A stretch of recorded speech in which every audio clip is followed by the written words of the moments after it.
everyone, and welcome to the 7th episode of Campaign 2 of Speedrunners and Dragons, the show where I lead your favorite speedrunners on a daring adventure through a dastardly tabletop world of my creation. My name is Adef, and I'll be your Dungeon Master tonight. Joining us, as always, are Danny B, Dangers, The Blacktastic, DGR Dave, Kung Fu Fruit Cup, and Fant TV. Every other Tuesday night at 6 p.m. Eastern here on twitch.tv/Adef, the 6 of them will be traveling around the lands found in the Liseptian Ocean, attempting to learn its secrets and save the world. Few announcements. We have officially reached over 1,000 subscribers on YouTube. The current count is about 1,550, which is nuts. This, of course, means I will be doing a dance today, as promised. Since Dave was so instrumental in this growth process, I will be honoring his request and doing the so-called hot dog dance at the end of tonight's episode during the plugs. So stay tuned for all of tonight so you don't miss the dance. And we're now officially on the push for 10K. It's the next milestone, baby, because we just got accepted into the YouTube Partner Program yesterday. So that's exciting. So we're on the push for 10K, and at that mark I shall be jumping in a body of cold water, so that's something. Also, don't forget to ring that bell if you're on YouTube. I've never really pushed for that, but I finally took a deep dive on the analytics today, and, you know, it is shocking how many people watch the video that aren't subscribed or don't get the notification. So just be sure to hit that bell. It takes 2 seconds. It's going to change your life forever. That's basically the bottom line. You'll always know when episodes come out and when announcements get made. Now, on to the recap. Okay, so last time our heroes met Wren Riley, the woman posing as Liza, and her associate, potentially more than associate, Killingston Killingsworth, in combat. Jader swiftly dispatched of Wren with the aid of his new Vorpal Blade and his now improved ability, Excavate. Killingston, however, revealed his brink ability, Money Dimension. This ability, which seemingly allowed him to create a physical space with properties under his control, proved quite pesky. Killingston, eventually noticing that his teammate was possibly killed, fled using his ability. Getston, the legendary hero of Releron and of the world, unfortunately was killed on the field of battle. Our heroes returned to Releron, where they joined Daneth in the Coma crew. Sleeping for 7 days, they awoke aboard the Golden Razor with Arello and a surprise stowaway, Stephen. Elion seemed rather odd as they approached Dwome. Jader comforted his friend, learning that Elion had some history in the old country. Elion confided in Jader that his family was supposedly quite important in Dwome and that they didn't approve of the way Elion lived his life, and so he fled at a young age. This motley crew made landfall in Southport, off of the Dwome Strait, a narrow section of the sea which separates Releron and Dwome. The crew had various misadventures, most specifically with Veril covering himself in mud. Stephen left the crew as they began marching north towards the Dwome Desert, saying that the Dwem Desert, saying that the brink had shown him what he needed to do and that he needed to meet someone there in Southport. Our heroes rode camels in pairs of 2 towards Fort Beren, the only stronghold deep within the desert. There, they had to run from giant sandworms in the desert who were hot on their heels. Escaping atop a large mesa, the crew waited for nightfall. At that time, however, the worms gave their lives to try to destroy the mesa. As they rammed their heads into the eastern wall, some of our heroes fell into a trapdoor of sorts at the center of the mesa, revealing an ancient burial chamber. Within lay a crystal and a goblet, which they had to fill with their blood in order to activate. Activating the crystal revealed a map detailing 3 other crystals scattered about in the desert. Murals in the chamber also detailed an ancient Dwomish civilization's quarrels with the gods. Our heroes then ventured to Fort Beren, where, coincidentally, one of the crystals lay. There, Vincent, a grizzled commander, led them to the crystal beneath the fort, and they activated it. He pulled Elion aside, and the two talked about why he had come back. Vincent recognized Elion and told him that, as Elion would know, they would need approval from all 4 of les patrons, the bosses, to garner a meeting with le père, the father, Alexandre Henrique. Elion said that it must be done. Vincent gave him his coin with the insignia of a dragon's eye, and wished the squad well. Our heroes then ventured east to where the 2 final crystals appeared to be moving on the map together. We rejoin our heroes as they venture forth towards a large Thunderhead.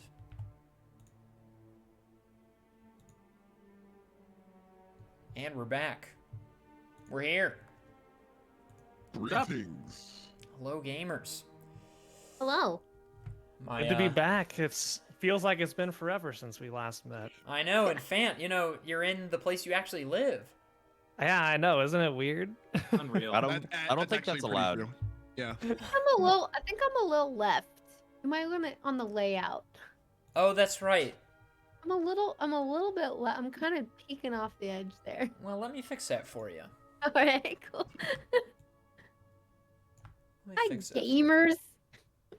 Howdy, gamer. I can't believe I'm being assailed like this. Hello, gamers. Real-time layout adjustments. Oh, and now Fant needs to be changed because he's no longer traveling the world.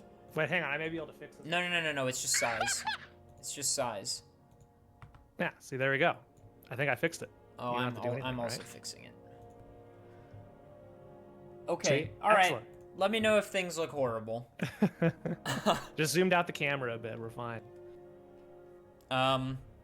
Discord is also looking weirdly choppy for me again. I don't know. We're just gonna deal with it. We're just hanging out. We're having a good time. Yeah, Dangers is vibrating again. I do that sometimes. If things look weird ever, it looks smooth on stream, excellent. Maybe my graphics card is able to make things look good on stream and can't do it on my monitor, which, is what it is. But gamers, we're going to get right into it. At the end of the day, oh my god, Fant is oscillating. Tell me other people saw that. Nope. That's just you, man. If I do this, does my head look really funny? Wow, it genuinely looks fine on stream, but horrible on my screen. Cool, that means it's not an issue. Hey, that means it works. Excellent. Good enough. Fant, when I tell you there were 2 of you, I mean it. 2 of them. There were 2 of me. Oh my god, this is getting out of hand. Okay, so, gamers, you were heading towards this massive thunderhead on the eastern end of the Dwem Desert, and it looks threatening.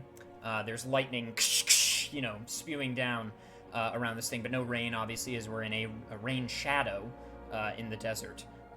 But that's what you know. And there are 2 crystals, supposedly, that lay within. We are on foot because our camels perished at the hands of the giant worms, yeah? Correct. Okay. Guessing Elle just kind of hung with you guys after I had to leave. Yeah, we were just chilling in the fort. It was basically just a venture to a fort, and then that's it. And then a magical map was procured with crystal locations. Okay, great. And they've activated 2 of them to open like an ancient chamber. 2 of them. Okay, great. Dangers is 2 of them. 2 of them. Keeps repeating me. I don't know why. So that's what you got, and the journey is slow through the desert, but you make it to the edge of the Thunderhead without too much difficulty, and it is dark and mysterious within. Is it daytime right now still? Excuse me. So yeah, it would have been evening when you it was turning evening when you went into the thing, and then you walked all the way to Fort Beren. So then it's probably morning, and then you did that whole thing, and now you're walking to the Thunderhead. So it's afternoon. Okay. Oh, Dave, you're muted, my man. Sorry. And we can't see inside. No, not at present. Okay. Not even those with the Dark vision. Yeah, no, it's properly occluded rather than just darkness. Okay. So what is doing the occlusion? Is it sand? Is it clouds? It's a blustery mix of sand and cloud. Cool. Is it a Sandnado by any chance? It is not a daredevil, or wait, is that what we called them in the Midwest? Dust devil? Dust devil. Dust thank devil. you. Dust devil. I was like, what did we call those? Daredevil. It's a blind superhero. Blocking our view. Hey. Yes. Plead the fifth. It's a lawyer joke. So yes, you're welcome to attempt to enter the Thunderhead if you so choose. So why are we Go here? ahead. There are crystals. There are evidently 2 magic crystals that need to be activated that look We like need they're we within need this them area, crystals. and they're moving. Okay.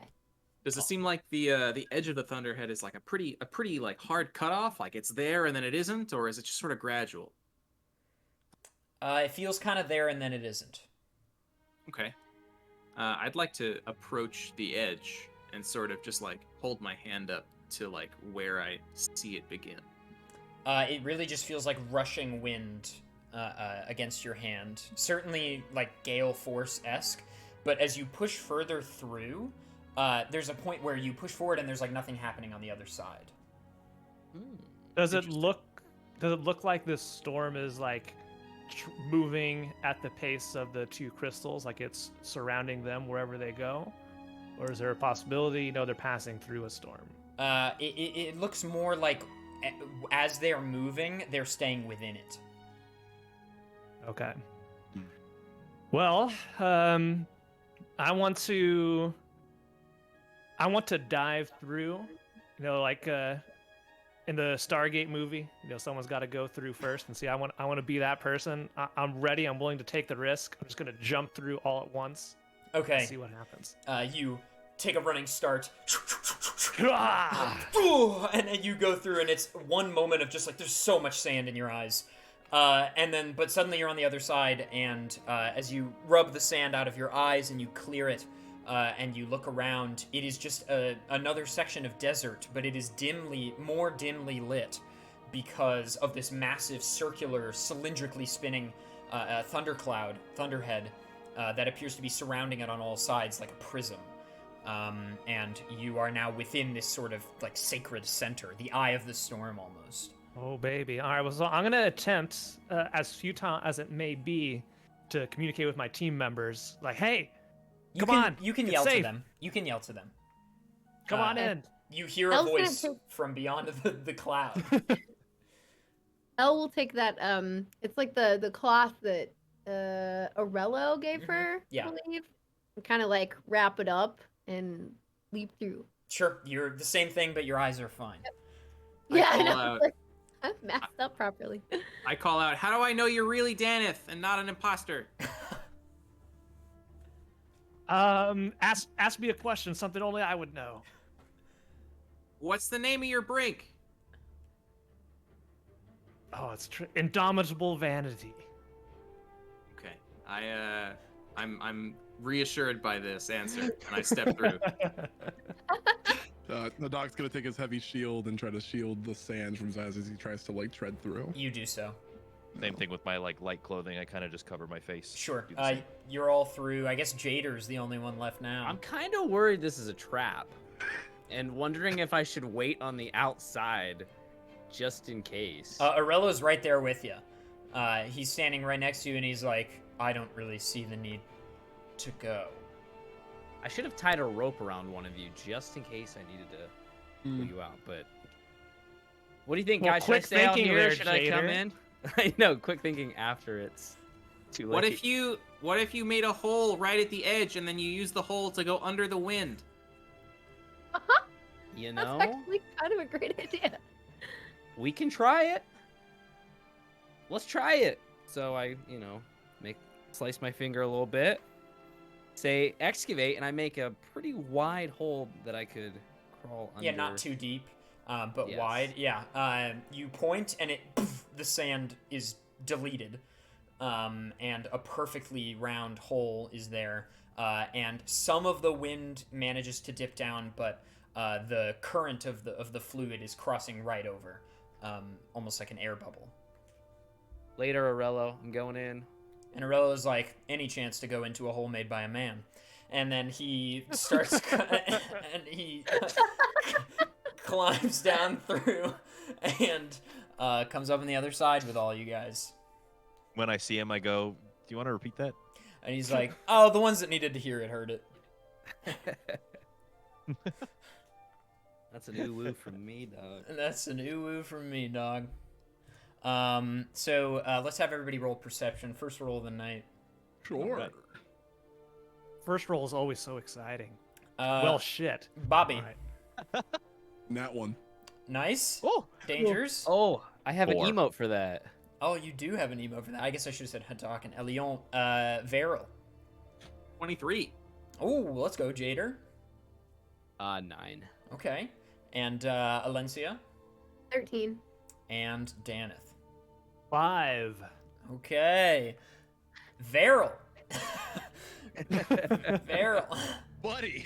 And you look forward, and there appears to be some kind of sulking mass, some being that is walking slowly, sort of hunched over like this, with long arms and these sort of flopped wings, and a skull as its head that is slightly occluded by the whipping sands, and it walks slowly through the center of the Thunderhead, and circling around it is a mound of sand. How And big does the it mound seem? of sand looks like it almost has a dorsal fin coming out of it. Interesting. How large does this creature look? Kind of not tell because of the distance. It's slouching, but if it were fully, upright, you gather it may be 10 feet tall. Okay. I point out into the distance, and I tell my teammates, "Hey, there's something in that thing of sand over there, and it looks big and sad almost." And Varel, as you look closer, you swear you almost see like a gas come out of its mouth. I think it just farted from its face. Good. Good. Such language. It did It's a what now? family show. Sounds Here comes the horrifying. demonetization on YouTube. after You know, this guy. I really, for like the first 2 or 3 episodes, I was trying to be really cognizant of that, and I was like, all right, I'm no F-bombs. And then as we've gone on, it just rips. I don't mean to do it. It just happens. I get so Like, into it. rip- You can like, go right edit in the from your bleeps mouth? afterwards, like Bobby does. Oh, Yeah. that would take so long. Are you kidding me? All it takes is a press of a Yeah, but that requires knowing I'm gonna say it before I say it. there.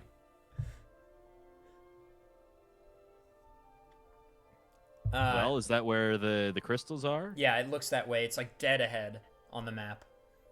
Are there any other notable features surrounding No. us? There's like nothing else. I say onwards. Could that towards thing be the generating the mouth-farting storm? Sand monster. What'd you say, Varel? Possible. I said, could that thing be generating this storm? I mean, what else could? Should we try to communicate? Maybe it's Would I have any idea that misunderstood. if it would be like a spirit or something?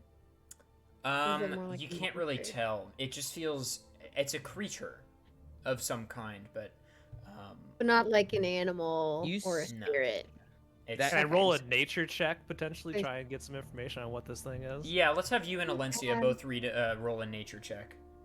Okay. Was the I gas also- similar to what we experienced back in the forest when we fought Alright. the... I also speak like tree the thing? Fey language now, so I don't know if that'll be helpful. Probably not. Fae's usually like fairies and elves and things. Yeah. So Jader, I got a Jader, 12. Jader, it does feel somewhat similar, but like not similar in nature, Sure. perhaps. But it's not the sort of purple ooze, because that sort of felt like it may have been originating from the goddess you killed. Okay. Yeah, we got a 10. She'd insinuated that she had planted that massive tree thing. Gotcha. What'd you get, Fant? 12. Okay. Yeah, both of you just kind of surmise that this is some kind of otherworldly like creature. Okay. Some malintent you definitely sense. Okay. Okay. All right. Well, we may be in for a battle here if it doesn't like us intruding on its space. I'd say everybody stand by and Yeah, I can't say it's onwards friendly. because what else can we do? That's where we gotta go. We'll have to face whatever challenge that tries to stop us along our way. Yeah, I'm gonna draw the mace and be like, oh, these are words I can agree with. I I have a got her. random side question. Yeah, go ahead. Is the sand really? I assume it's super hot to walk on. In the Thunderhead specifically, not really. Okay, all Because right. it's been clouded, so it's actually Okay. nice and cool. She probably needed some kind of like pad protection on all the heat in the desert. Well, we can retcon that you were carried while you were gone. Yeah, Hadak, is it cool if I rat on your shoulders sometimes? Ugh, Okay. it's a living. I'm good. This thing is sort of just pacing around slowly, and there's this, this other thing circling it.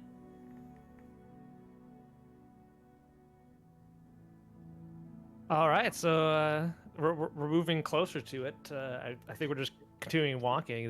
Does anything happen? How close are we getting? Once you get, how close do you want to get? Well, we should hopefully try to approach it from its back. So It's kind of walking around. Okay. But there is a moment where it sort of turns a little bit away from you guys. So you can kind of take advantage of that moment, and as we get closer, I get low. I start crawling to get closer. Sure. Once you're within 60 feet, does that feel like a reasonable distance you might try to attain? Sure. Mm-hmm. Yeah.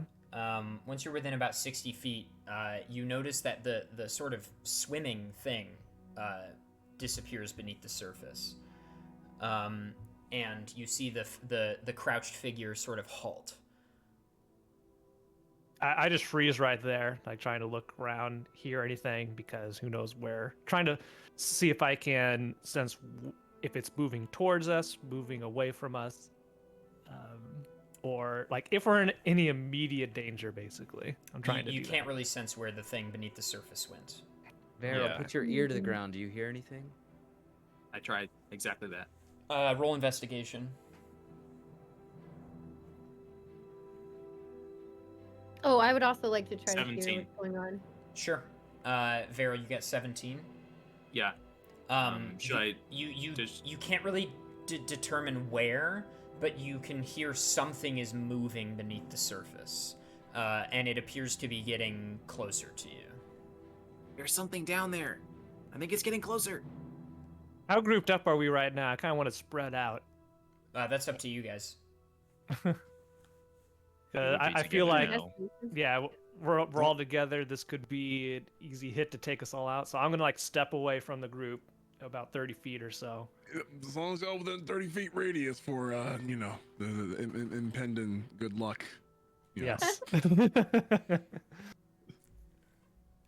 Yeah. So I'm moving 30 feet away. Yeah.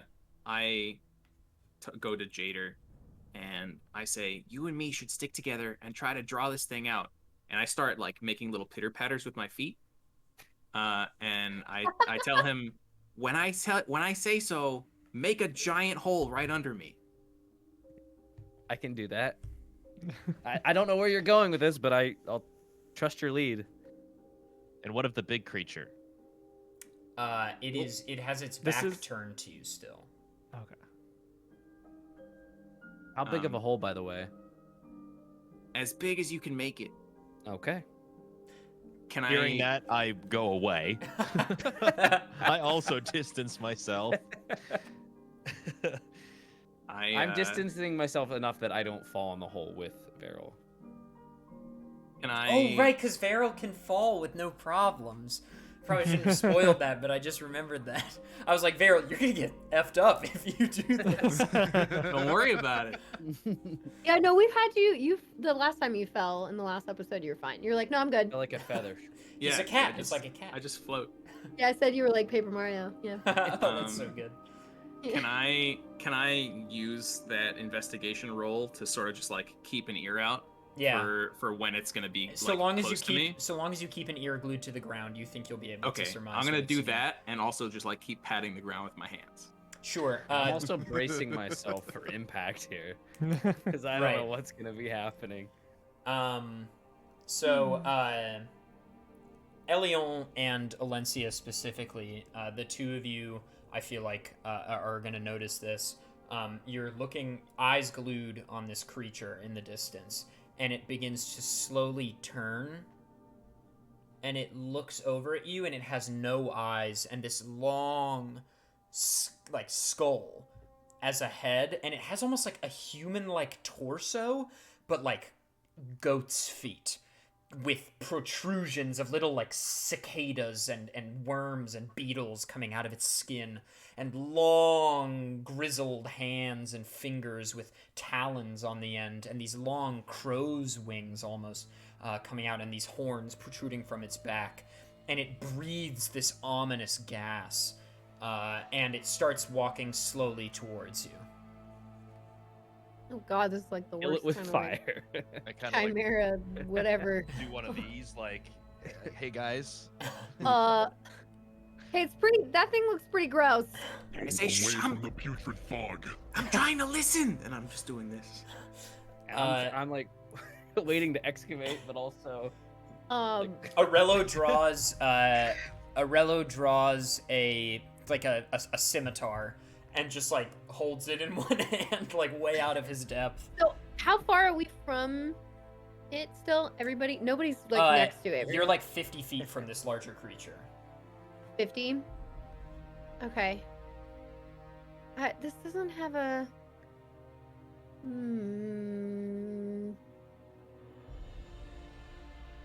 I kind of want to test it out. You can activate your brink right now, by the way. I know that we had talked about you were worried about not activating your brink soon enough. You could always activate it before you think battle is going to begin, so that it's that's true. active pre. But it's up to you. Yeah. Well, I was gonna use a spell. Sure. This wouldn't count. This wouldn't count for it though. Like it wouldn't affect it. I'm gonna try to use Hail of Thorns on it. Okay. So, each creature within 4 feet must make a Dex saving throw. Okay. This is just a bonus action. Do we need to roll initiative or anything? You're not in combat yet. Okay. What's the saving throw against? Probably your spell save DC, whatever that is. Oh, probably it is a spell. How do I should have that up here. Spell save. So do I do that? Do I roll No, mine you as just well? tell. There should just be a number. It's probably 8 plus proficiency plus 1 plus your spell stat, Plus whatever that is. wisdom. Yeah. Okay. Which is Proficiency 14. so your wisdom is +3. Yeah. Okay. It ties, and we did saving throws. Tie goes to the roller. Tie goes to the roller, which is a much better way to put it than runner, which is what I was saying. So that means it's a succeed. It's a success, yeah. Okay, so it's half what they roll if they succeed. Okay, so now you roll the whatever damage. damage. Yeah, and then we'll just have it. I roll the damage Uh-huh. Yeah. with a D10. It's like 1d10 or more depending on level. Yeah, so if you Here's want to the damage, cast it, or- if you want to cast it first level, it's 1d10, but second level 2d10, etc. So it's half what they roll if they succeed. It should just be if it's a success on the saving throw, I will just have whatever you roll, and that's the damage it takes. Okay. Yeah, it just kind of depends on who rolls the damage. It doesn't matter really. Okay, I rolled an 8. All right, it takes 4. Yeah. So let's see what it does. Just got. Don't worry. And it doesn't budge at all, even when some of them pierce it. It just keeps walking forward. Okay. And Veryl, you hear what's going on, El? Sorry.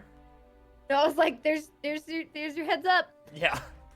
Veryl, you hear it's like 10 feet from you. It's about to hit you. Okay. Can I tell like from what direction? Directly affront. Okay. I Oh, say it's the thing on the ground. I say Jader right here, and I point like in front of me, and then right as he's casting it, I teleport 60 feet in the other direction behind Oh. Jader. Nice. Thanks for teleporting behind me. Appreciate that. Omaiwa, motion Daru. You point, and also Jader, be aware that you remember there's a limited number of times you can. Right. I can do it 6 times per 5 times per long rest. Okay, so you say excavate, and and the sand deletes in the largest possible formation you can make at the moment, which is like 6 feet wide, 12 feet deep, or 12 something like feet, that. yeah. And It is 6 holes, yeah. Okay. you actually. So the thing that was inside was swimming through that space, and your brink doesn't delete living matter. And so it like is suddenly, a lot of it is in nothing, and it falls about 4 feet. So it'll take 4 damage. Or I guess it makes a strength save with a disadvantage since it's such a surprise. Okay, that's a fail. So it'll take 4 damage. And it then like wriggles up out of the sand, and you see now this like brown shark that is like, I have a description of it here, I think. Where's this in relation to the rest of us? I mean, I don't know. All you guys said was you went 30 feet away. Yeah, we kind of spread out to So the in my sides. mind, you're kind of in like an arc. Okay. So like Jader's right here in the middle, and Veryl's behind him 60 feet. The shark is right here, and then the main thing is in the middle, moving also towards Jader's general direction slowly. Okay. And then Aurello is with Veryl, and Daneth and Haddock at one side, Elion and El at another side, perhaps. And the shark is I swear to God, I wrote. Oh, it's definitely in last week's episode, because sometimes I write things just in case we get that far. Hello? Where's the file explorer? Okay. Session 6. Where are you? I didn't write this down. I swear to God I did. Yes, okay. It's an orange shark with 2 sets of fins on either side and 2 dorsal fins, and very evil eyes. It is sort of floundering on the ground, trying to burrow its way back under, and we're going to have everybody roll initiative. Ayo! Give me 1 second. Turn that Witcher 3-ish up. I shall. So if we are in a giant spinning storm, does that make this a Sharknado?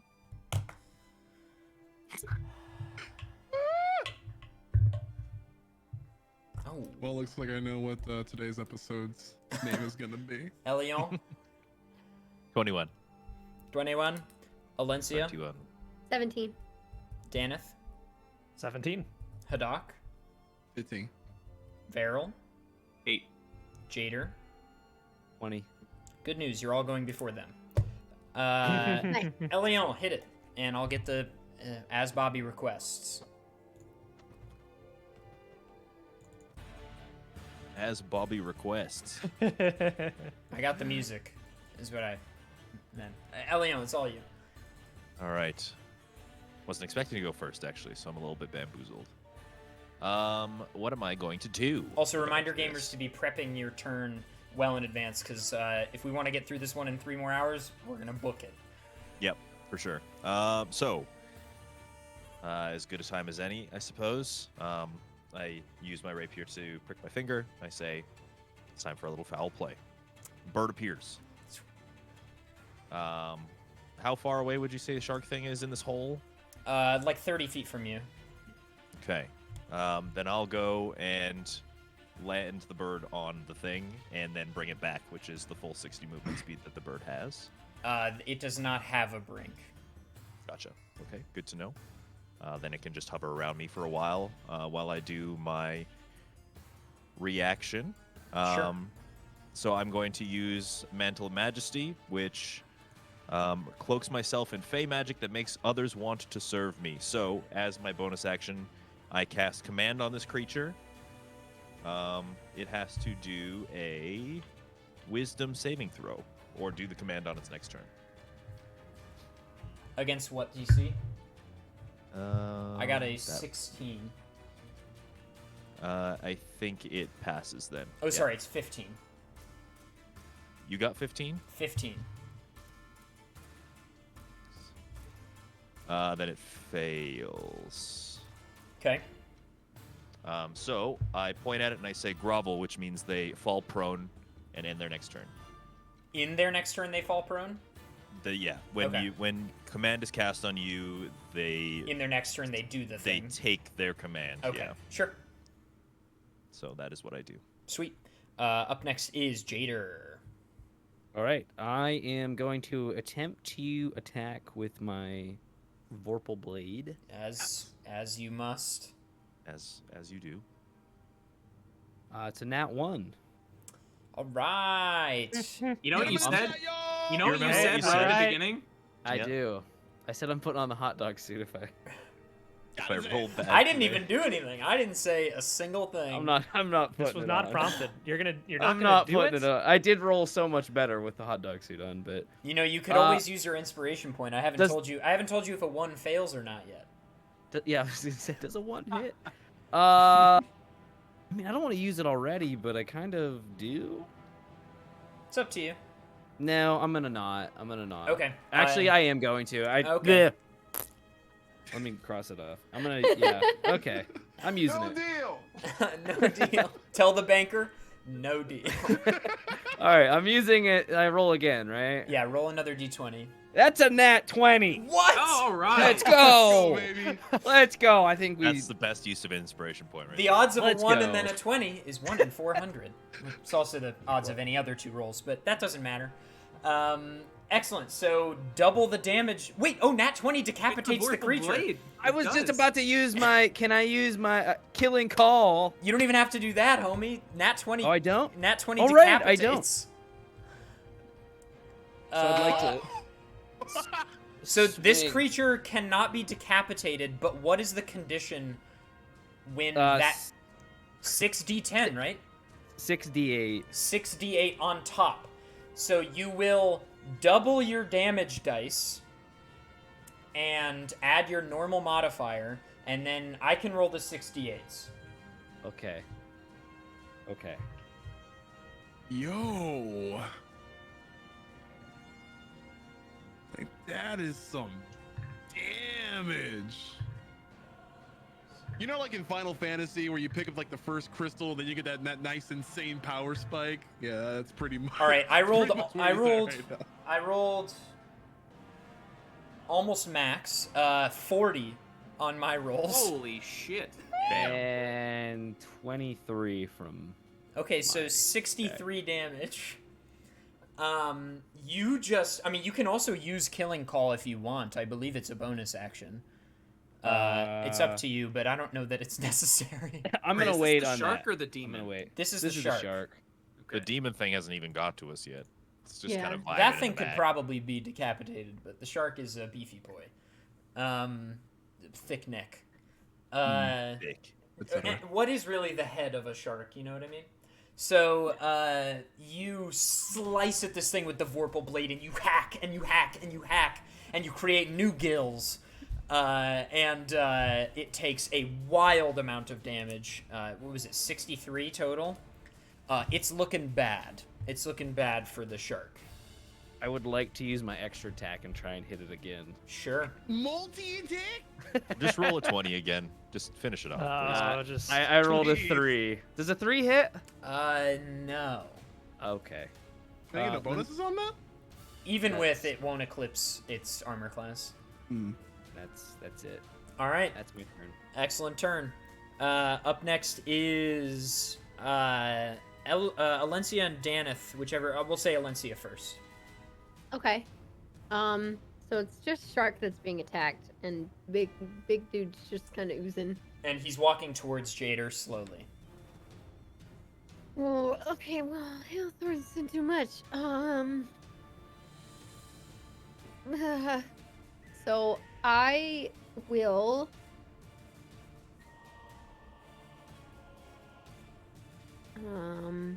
I don't know. I think I'm pretty horrified by the dude, by the big guy. So. So you know what? I think I will activate my brink now, just Okay. in case. I'll do a little, and then say virtuous beast, and that'll prep itself. And then as a bonus action, I'll just use Hunter's Mark on Big Boy. Okay, sweet. Up next is Daneth. Yep. All right. Well, I am going to first see how I moved 30 feet away, so am I So pretty you far moved, away you right moved now, in like or- a semi. So it's like 30 feet basically to the shark. And then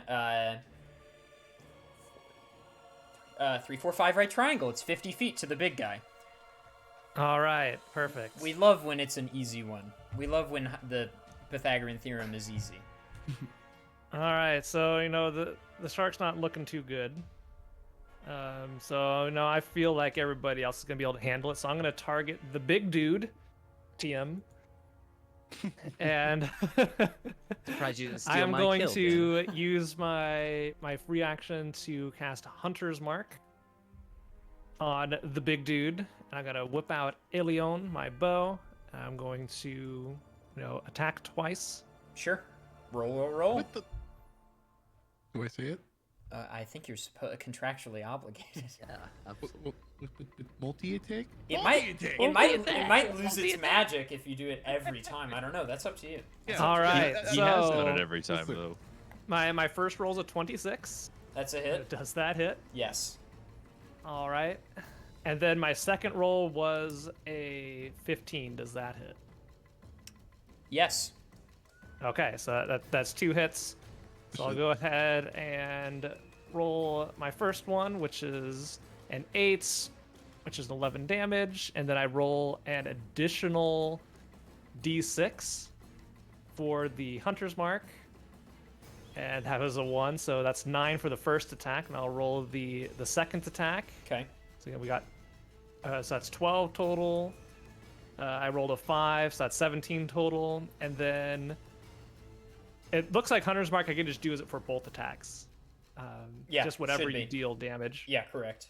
Can you give me And the two that things? is- So the first one was 9. What's the second attack? Well, the first one was actually is 9, or is like 8 plus 3 is 11 plus 1 is 12. Oh, okay. And this one is 5 plus 3 is 8 plus 3 is 11. So 12 and 11. Okay. So Sweet. 23 damage. 2 arrows, and it just keeps walking forward. As Oh, this sort boy. of as like this green blood begins to seep slowly and oozily out of its body. So it looks like, the guy's no selling it, basically. It's just like, you see obvious damage, but he's just trucking along.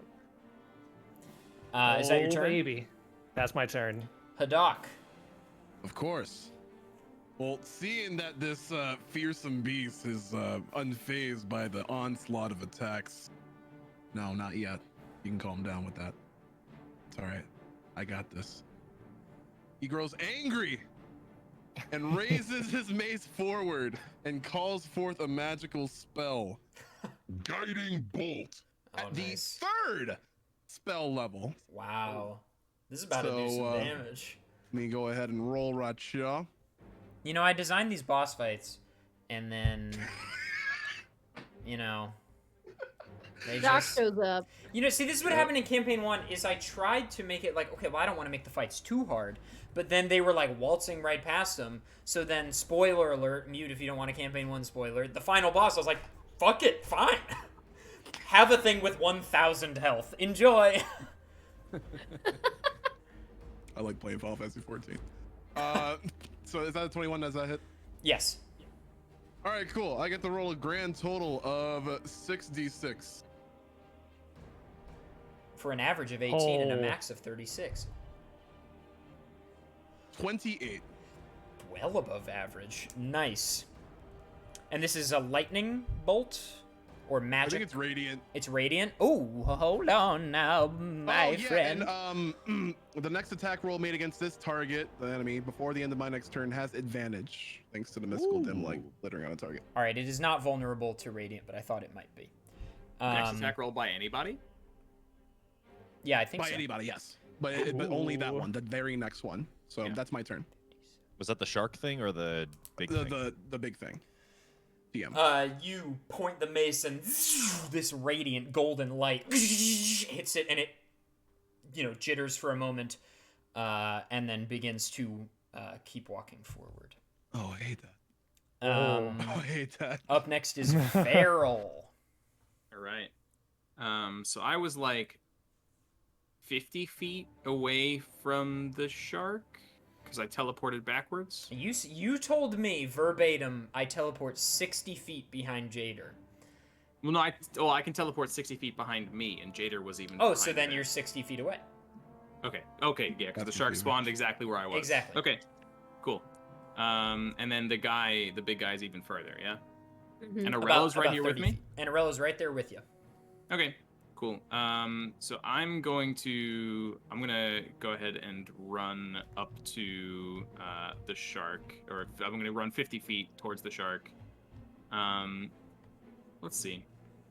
And then I'll cast my brink, Liberation of Shadow. I'll whisper it under my breath, and I will send my shadow towards the shark, which it is dimly lit in this area. It's lit enough for the brink to work. It'll be fine. Cool. And my shadow is going to try to grapple the shark's shadow in an attempt to prevent it from diving underground. Okay. So It's gonna have a bad time. Yeah. yeah. The shark must roll a wisdom saving throw. Did Arello go, by the way? Has he done anything? He won't do anything worthwhile. Okay. I wasn't sure. 13. The DC was a 14. Okay. So the shark is now grappled. All right, and gonna turn over onto its belly or onto its back next turn. Dudalion. Excellent. Well, it's having a tough time, to say the least. Is that your turn? I guess Liberation of Shadow is a bonus action. So what I can do is I'll use the dash action to get even further past the shark and get closer to the big dude, but not in his face. I'll be like 20 feet away from him. Okay. Sure. That means it is Aurello's turn, Alencia, but he sort of just is like, yeah, I don't think my brink is very useful here. I'm gonna hang out. You guys, let me know if you need anything. I don't think this small scimitar is really gonna do much good. You guys seem like you got a lock on this. And he just kind of hangs out. And it is now the shark's turn, and it promptly rolls onto its back, which is prone for it, because there just has to be some kind of, like, unabled motion. And it is grappled, and it will use its action to get up from the prone, I guess. But it is still grappled. So I guess that's its turn. That's it. Excellent. Nice. Okay, it bleeds. It's the other thing's turn now, and it Adef doesn't have a word for it either. it begins. It flaps its wings, and sand begins to, and it lifts off the ground and dashes towards Varel in the air. And let's find out what it's gonna do. I don't know. I don't remember its attacks.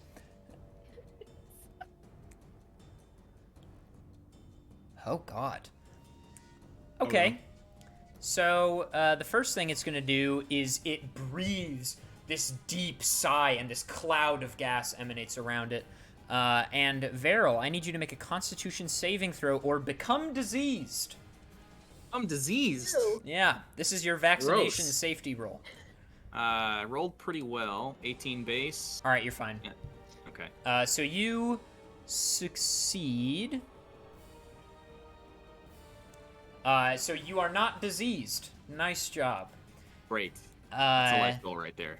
it now is going to peck at you with its beak and swipe at you with its claws. Here comes the. It has a beak. A multi-attack. It says multi-attack. The Herald of Rot makes 2 attacks, one with its beak and one with its claws. Yeah, that hits you for sure. That one also hits you for sure. You don't even want to ask? Okay, how are 24 and 21? Yeah, they hit me for sure. Yeah, I know. I know.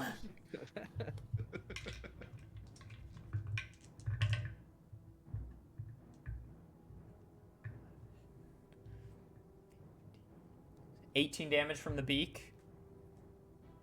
And you must make another Constitution saving throw. What? Its beak is diseased too? It's diseased It's creature. everything is disease. Yeah. That Oh. one is a nat 1, baby. I'm diseased. I'm diseased, Uh-oh. baby. Also, the claws do 17 damage. Okay. Ah! Ow. They don't disease you. Oh, that's Um, good. I don't but- get double disease. Yeah, but you are diseased now, which is tough. While diseased in this way, the target takes 9 necrotic damage at the start of each of its turns. The target can repeat the saving throw at the end of each of its turns, ending the disease on a success. Fantastic. Wow.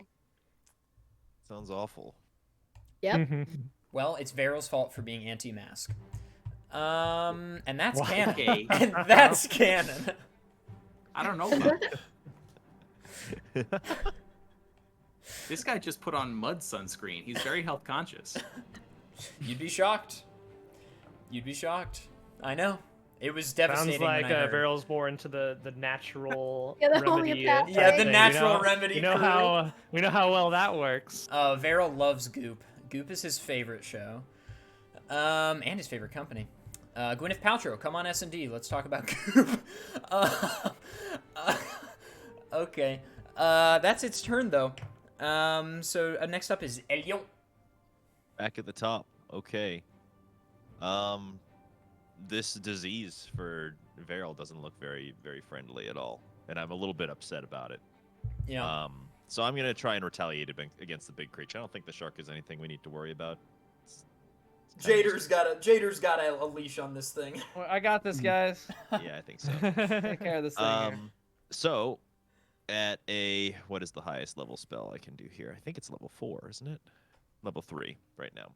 At a level 3 spell slot, I'm going to cast Dissonant Whispers on this thing. They are within 60 feet, correct? Yes, sir.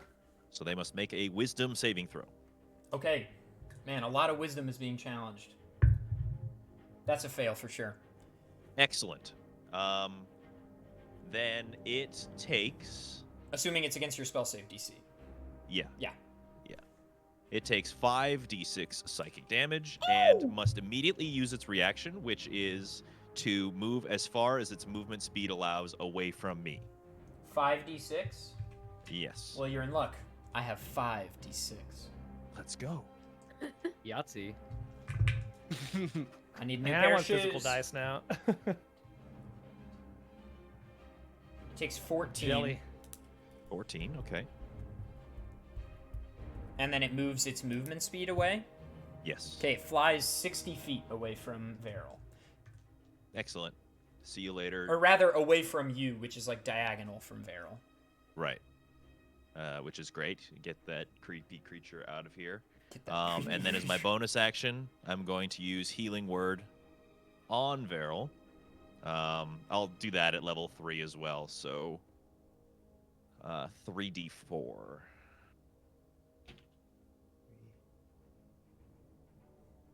7 plus my spellcasting modifier, so Veryl, you get healed for 13. Nice. Thank you. Good luck with your disease. Sorry. I'm working on it. And Rub that'll some be mud it. on it. That'll be it for now. You're like, man, he really needs a shower. Clean him. Somebody just dump. It's just hands- covered in mud and disease. You're just Hey, guys! really smelly. He shows up. What's going on? You take him back into town. They're like, we gotta treat him for like mange. Like, I don't know how. He's got every about that. disease. Just treat him for all of them. Jader. Well, since no one wants to take care of the shark, I guess I'll try and finish it off, hopefully. I'm going to try to attack with my longsword. My Vorpal Blade. Yeah. Does a 22 hit? Yes, sir. Or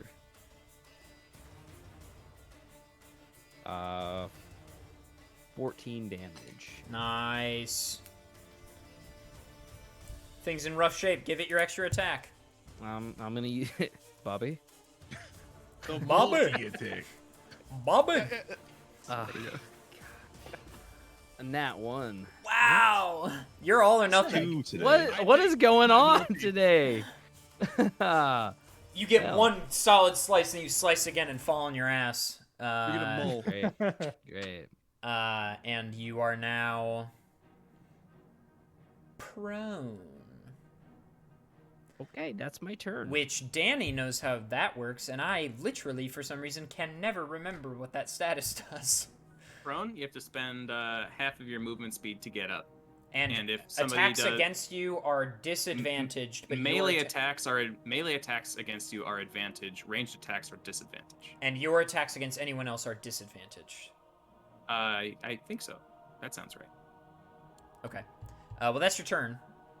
Yay. Unless you want to spend... I mean, you haven't moved. Can you... I assume you can just do it on your turn.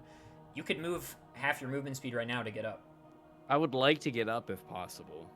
Yeah, I think you can do that same turn, so let's do it. Okay, yeah, then that would be the end of my turn once I stand up. Great. Up next is Elencia. Okay. Who am I near? Just still Elion? You're right next to Elion. Is anybody else close to us? Jader's within, like, walking distance. Okay, but not like a dog, for instance. No. How far is he? Like 60 feet away from you. On the other side of the hole. He's near the hole. He's on the The other, other far side. on the others, like exactly opposite you. Okay.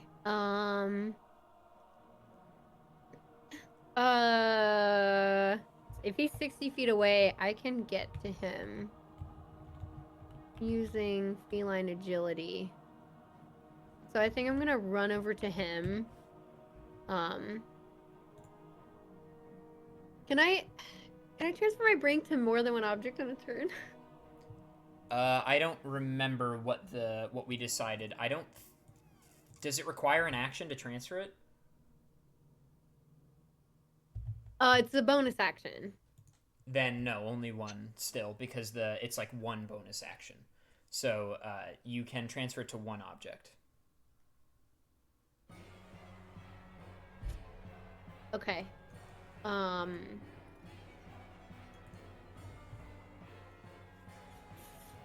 Okay. Well, I'm already there. Hadok's going after the big guy, right? Yeah. Okay. I'll just be like, here you go. I'm gonna scratch his axe, right? Isn't that what do you use the most? A mace. It's a mace. The mace. Okay. I'm gonna scratch your mace. I think that's how it works. Yeah. So Yeah. when she scratches your mace, it like the scratch marks begin to glow. And the mace itself begins to have some kind of power within it, Hadok, you feel. Okay. Hmm. And then I'm gonna try to shoot the gross guy Sure. just with the bow. Make sure to roll with advantage. The what? It's not roll with Oh, wait, what? She's going against the big guy, right? Or like the guy? Yeah. Yeah, The because gross of my one. guiding bolt, she can roll with advantage. The next attack. Oh, that's right. On him. Oh, that's right. So, Alencia, roll 2 d20s and take the better one for this attack. Okay. Well, the first one was a 19, so I assume that's gonna be the one that I use. 19 plus. That's it. Yeah, I don't need to add. Okay, whatever. So that will be. Let's go. I have this like reorganized. With my longbow, that'll be 48. So that's 7 plus Dex, which is 5. So that's 12 plus Hunter's Mark plus psychic damage. Plus 12, 18. Nice. Ooh. Okay. And it strikes true. Yeah, and I have Bobby, can you help me out here? What's that? I have a uh-huh. multi. You have a multi? A multi attack? yeah, It's thank a you. multi attack. Okay, great. And I'm gonna do the second one. Can't do I do it do the without same permission. thing Can we for get... guiding bolt? Is it the same thing? No, this will be a normal attack. Mm-hmm. Oh, bummer. Okay, then it's just 13. 13 total. Yeah. That is a miss. Okay. Second attack whiffs. Okay. Is that your turn? And I already used my bonus to, Yeah. yeah. On your mace, have fun. I'll be like, you better hit him. Go get him. Yeah. Daneth, it's all you. All right. Well, seems like this guy doesn't want to slow down. So I want to cast Hail of Thorns at a 2nd level as essentially my first action. So that's I roll they have to roll a dex saving throw. Okay. 18. All right, so that works. So we'll just take half damage of whatever I do.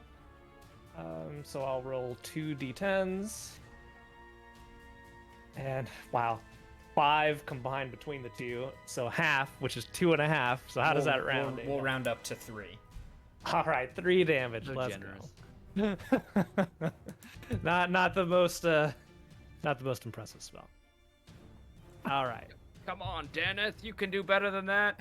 I'm trying, Jader. All right, so I'm gonna whip out Alien again and use my 2nd attack, my multi-attack, Multi. and we'll just fire a regular old arrow. I still have Hunter's Mark on it, and well, shoots. That is a 12. That's a miss. Does that hit? That's a miss. All right, wonderful. Hey, turns be like that sometimes. Turns be like that sometimes. All right, so I'm gonna just embarrassingly shy away and just yeah, nobody saw that.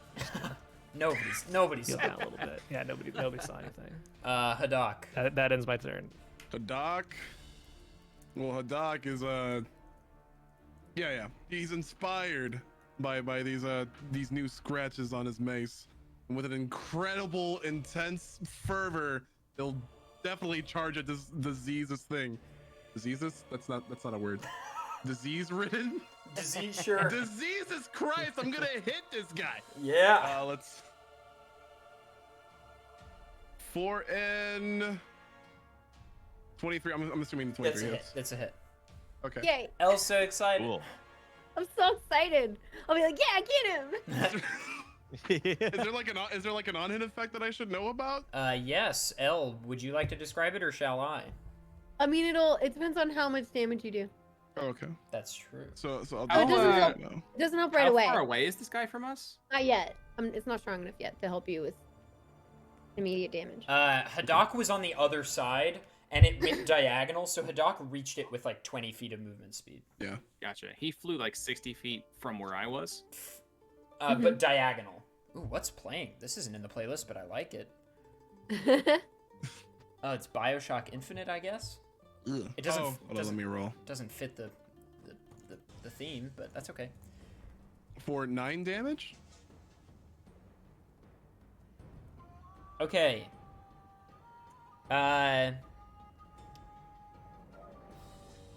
It takes additional damage, does it not, Fu? Oh, I don't think it's strong enough. I don't think it's leveled up to that yet. No, it does. While active, damage dealt steals an extra one half health that it deals. Oh, it's extra. Oh, That's right. that's what I Okay. have. So Cool, yes, yes. we'll It'll take do- An extra 50%. right, which we'll round up again 5. Why not?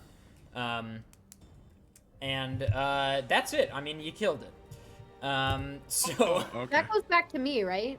It stores back to me, I think. The lifesteal. yes, the lifesteal instantly goes to Fu into her claws, Yeah. and that becomes a bank Yeah. that she can dish out to others or keep. So your claws glow blue. Thank you for mimicking me. I gotta say, this thing from last week, Yeah. killed me. All right, well, you killed the thing. It's literally dead. You killed it. Hooray. It had 14 health left. So I got 5 in here. Yeah, you swing and Okay, it shatters the skull, and it falls limp to the ground, and it begins to steam, this ethereal steam, as its body sort of decays. And we will jump now to Veril. Okay. So the big guy is dead. It's just the shark left. Anyone want to help me with the shark? It's still alive over here. Okay, It's I'm within alive. I'm within movement of the shark. Yeah. So wait, You I must take roll. 9. You I take take 9 necrotic at the nine start? necrotic at the start. Roll to become undiseased at the end of your turn. Okay, at the end. Gotcha. All right, so I'm gonna go ahead and move to the currently grappled shark, and I'm going to attempt to hit it with my whatever I'm holding, my Quarterstaff? Yep. That is an 18 to hit. That is a hit. Great. That was Prone as hell. Okay, so that does 11 damage on the. Sorry, no. I rolled the wrong die. I rolled a d6 when I meant to roll a d8. That does 9 damage. On the first hit. I'm gonna go ahead and smack him again. Is he still alive? Yeah. Okay. Punch him, baby. I want you That to- one is an 12 to hit. Punching a shark is what you're supposed to do. Right. 12 to hit, you said? Yeah. No. Okay. I'm gonna use a key point Yeah. to turn this into a flurry of blows. Yes, sir. So I'm gonna go ahead and roll again. That's a 26 to hit, Yeah, that's a hit. and it does 7 damage. Oh. All right. It is grasping at life. And then I still got some stuff to do. I can just keep doing stuff. My shadow over here. My shadow is gonna let go, and then just smack him. Sure. Smack his shadow. Yeah. Yeah, my shadow, he fucking lost it. That's a 23 to hit from my shadow. Yeah, that's a hit. Okay. And that's 9 damage from the shadow. It's dead. Killed Yeah, you from haven't been below. really strong enough. All right. Just From the shadows. and then the shadow just and it's finished. The shark That's by similarly 1,000 cuts. Yes, the shark similarly. It's Jader with the 1 million damage and Varel with the 50 small attacks. Everyone always steals my kills. I'm used to it. Who got hurt the most, Farrell? Varel by far. Varel, yeah. Varel And- might have Yeah, been the only one who have got hurt to- at all. I have to Errol's the roll- only one that took damage. Roll I a have to roll to not disease myself. yeah, roll a Constitution saving throw, DC 14. You got it. A natural 20. Let's go. Not only are you not diseased anymore, you've learned the power of wearing a mask. It's just now it's in there. All right. Not easy. Excellent. Yeah, Fu. I don't. Yo, yeah, this is tough for you, Fu. Only you and I know why this is bad. Jader, were you hurt? I was not hurt. Okay. Thank you. He's Does anybody have any? he's I not was gonna say- the mud has mostly not on him anymore. That anyone shit have any kicked off a water? long time ago. It just dried on in the sun of the desert, and it's just been flaking off as we go. It's mostly gone. Does anybody have any water? Just like a little bit of I water. think, maybe entering through the storm maybe blew the rest of it off. Right? It just exfoliated me. Arello walks up with his pouch of water, his sort of sleeve thing. Thank you. I'll only use a little bit. I'm Okay, actually so- glowing right now because of the mud mask and the exfoliation of the sandstorm. Oh my god, he is a goop guy. He is a goop guy. Okay, well now that you're free of disease, Elsie's gonna walk over and pour like a little bit of water on the dusty part of you, and then like she's gonna be like, "Excuse me for a second," and then groom your arm for a moment. She licks your arm, is what happens. Lick your arm. Oh, okay. And You'll do for 5. You're yeah, welcome. you heal for 5, and the light in her claws disappears. Okay. And I then was she like starts that. grooming That was herself a weird, lot, but I kind of feel like, better, very so thanks. quickly after. Yep. Excellent. So, Then he hands it back to Arello. he's like, thanks. And he closes it. and Okay. the two creatures disintegrate, and then out of the orange shark springs this like semi-ethereal looking but very similar and slightly smaller shark, but it's blue. And it also has the 4 fins and 2 dorsal fins, and it swims in and out of the sand sort of happily. And it jumps into the air and spins and dives back down and comes up peering right in front of you. And out of this rotted mess comes I gotta pull the description back up because I did write it down. Oh, it's a baby shark. Do, do, do, do. Okay, just confirming. The crow, a crow comes out of the thing, and it has tiny little goat's feet and little claws and a long streak of hair, like braided feathers almost running down its back, and it flies and it lands on the shark. And these evidently are 2 more spirits that were trapped within these beasts. And they look at you and exchange no words, but they both open their mouths, and on their tongues are 2 crystals, unlit. And you feel brink energy come out of them and into the crystals, and the crystals light. And then the crow flies. The crow flies north towards the mountains.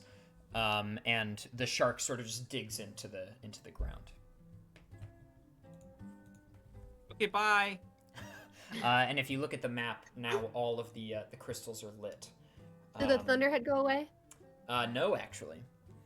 Oh, it's still there. It appears to be some kind of natural feature that they were just living within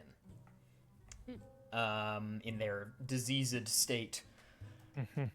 And you feel... Yeah, no, that's it. The 4 crystals light, and as you look at the map, north of Fort Beren, a doorway appears on the map. Ah, cool. I like I that. think we know our next destination.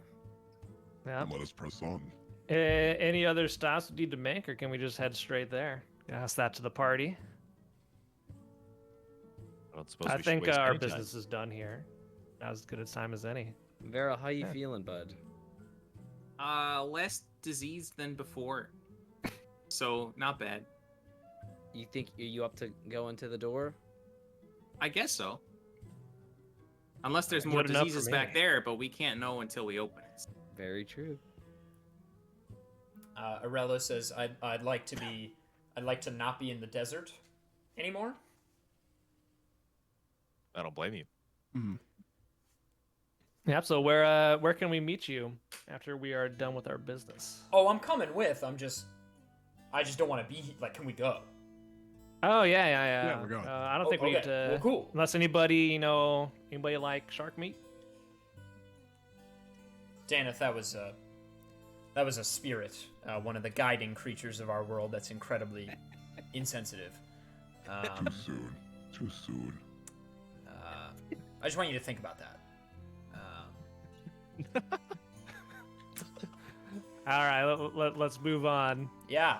I'm all about fish, but not this one. Yeah. I walk up to Arello and I'm like, "Can I try something with you?" And he's like, almost certainly not, but what is it? Can you give me your hand and just be open to new experiences for a second? Okay, this is the exact thing my roommates ask of me. Like, my college roommate asked this exact thing of me. And I wasn't into it at first, but ultimately I was, and it opened a new door for me, so I'll do it. All right, I grab his hand and then I teleport 60 feet away. And I want to know if he comes with me. Jesus, Danny, you gotta tell me if I have to come up with a ruling all of a sudden. If they're willing. If they're trap. willing, can they come with me? Oh, is that for sure? Like, you looked that up? Oh no, I don't know. Sometimes, I think, depending on the kind of teleport, willing creatures can come with you, but it doesn't say. So I think it's something we have to decide for this one in Forcing the particular. DM's hand. I love it. What's the spell you're literally using? It's called Shadow Step. It doesn't say anything about other creatures coming with me. Read me Shadow Step verbatim. Okay. I have a paraphrased version, so let me get the actual one. I have an app that I never use, but has every spell in it.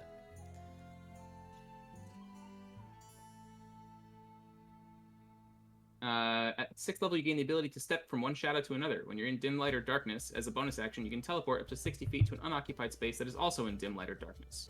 I'm You gonna then say have advantage on the first melee attack. no. No? No. Okay. All the other teleportation spells, Misty Step, Teleport, they just take objects with you. So I'm gonna say no.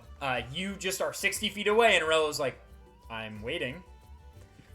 Well, that was it. Thanks for trying, though. He's like, yeah, anytime, my man. He just begins walking northwest out of the Thunderhead towards the door. All right. I just follow close behind as I can. Sure. Iwi. Iwi. So the party travels northwest. You exit the Thunderhead. Who'd you like to walk with? Jump on Doc's shoulders. Sure. Hadak, you got a passenger. Thanks for the ride. I don't know that he even heard any of that. Uh-huh. Bobby. It's cool, just let it happen. Nothing. Everything's fine. Okay. I'm definitely not Elle is riding on on Elle is on top of you. Just Right. He's like unaware. It's like no, she's very light. yes. So you travel. A little extra warm, but almost kind of shade for you. Sure. And you know, the adventure's kind of nice. It's a welcome reprieve. There's like not really anything super legitimately pressing in the moment, right? You're just going towards this like door, and it's a moment to sort of just reflect and be with your friends that you become closer with through hardened adventure over the last 2 weeks, and fun times are had, jokes are told at Veryl's expense mostly, and the spirits are high, so that's good. And as you get to where the door looks like it should be, I mean, you're all adventurers, you all know how to read a map. There's nothing there. But as you get within about 40 feet of where you assume the door would be based on the map, there's some margin for error as it's a large icon on a rather small-scale map. You feel the ground begin to rumble, and it... and this tunnel entrance with this massive door appears. And Elion disturbs my slumber. Right? Elion, you're holding the map, and the map begins to disintegrate out of your hands and move as blue swirling atoms and molecules towards the door. And it fills the door with blue light, and the door opens, and there is a large tunnel entrance. Well, I think we found where we were talking about before. This might be our way to get to the big city. Yeah, I'm just gonna brazenly just walk straight in, like no hesitation. Just like as soon as it appears, I'm walking, I'm busting it in there. Not even saying a word, just like heading right on in. I Damn can't see straight. too well in the dark, so I'm gonna linger near the back. Sure. I look at him lingering, and I go over and I touch his shoulder, and I don't say anything, but I cast Dark Vision on him, and I'm like, "You'll be fine." Oh, thanks. But I'm gonna leave it to him to notice what happened. Sorry, I'm queuing things. Must be like when Jake Paul had those. What is this about to be? Oh, you're gonna talk about the colorblind glasses. Yeah. I hate that I know this. I hate that I knew exactly what I don't know if it was Jake or Logan. It was one of them. It's Logan Paul, I think. I just saw the. Yeah, it was the meme video on it. Oh my God, Dave. Sorry, carry on. When you said Carry Jake on. Paul, I was like, what possibly is he about to say? I just start crying because I can see in the dark. The video was good. I mean, that was like 4 years ago that came out, and I've never watched literally not a single thing they've ever made, but for some reason I saw that, and it was well made for what it's worth, but... Yeah, just don't go looking too deep. Nope. Nope. This was before, everything. But not before everything. Anyway. So you all enter this tunnel, and Jader, you're shocked you can see so well. Everything's crystal clear. It's like when Toby, not Toby Maguire. Spider-Man. Peter Parker. It's like when Peter Parker doesn't have to wear his glasses anymore.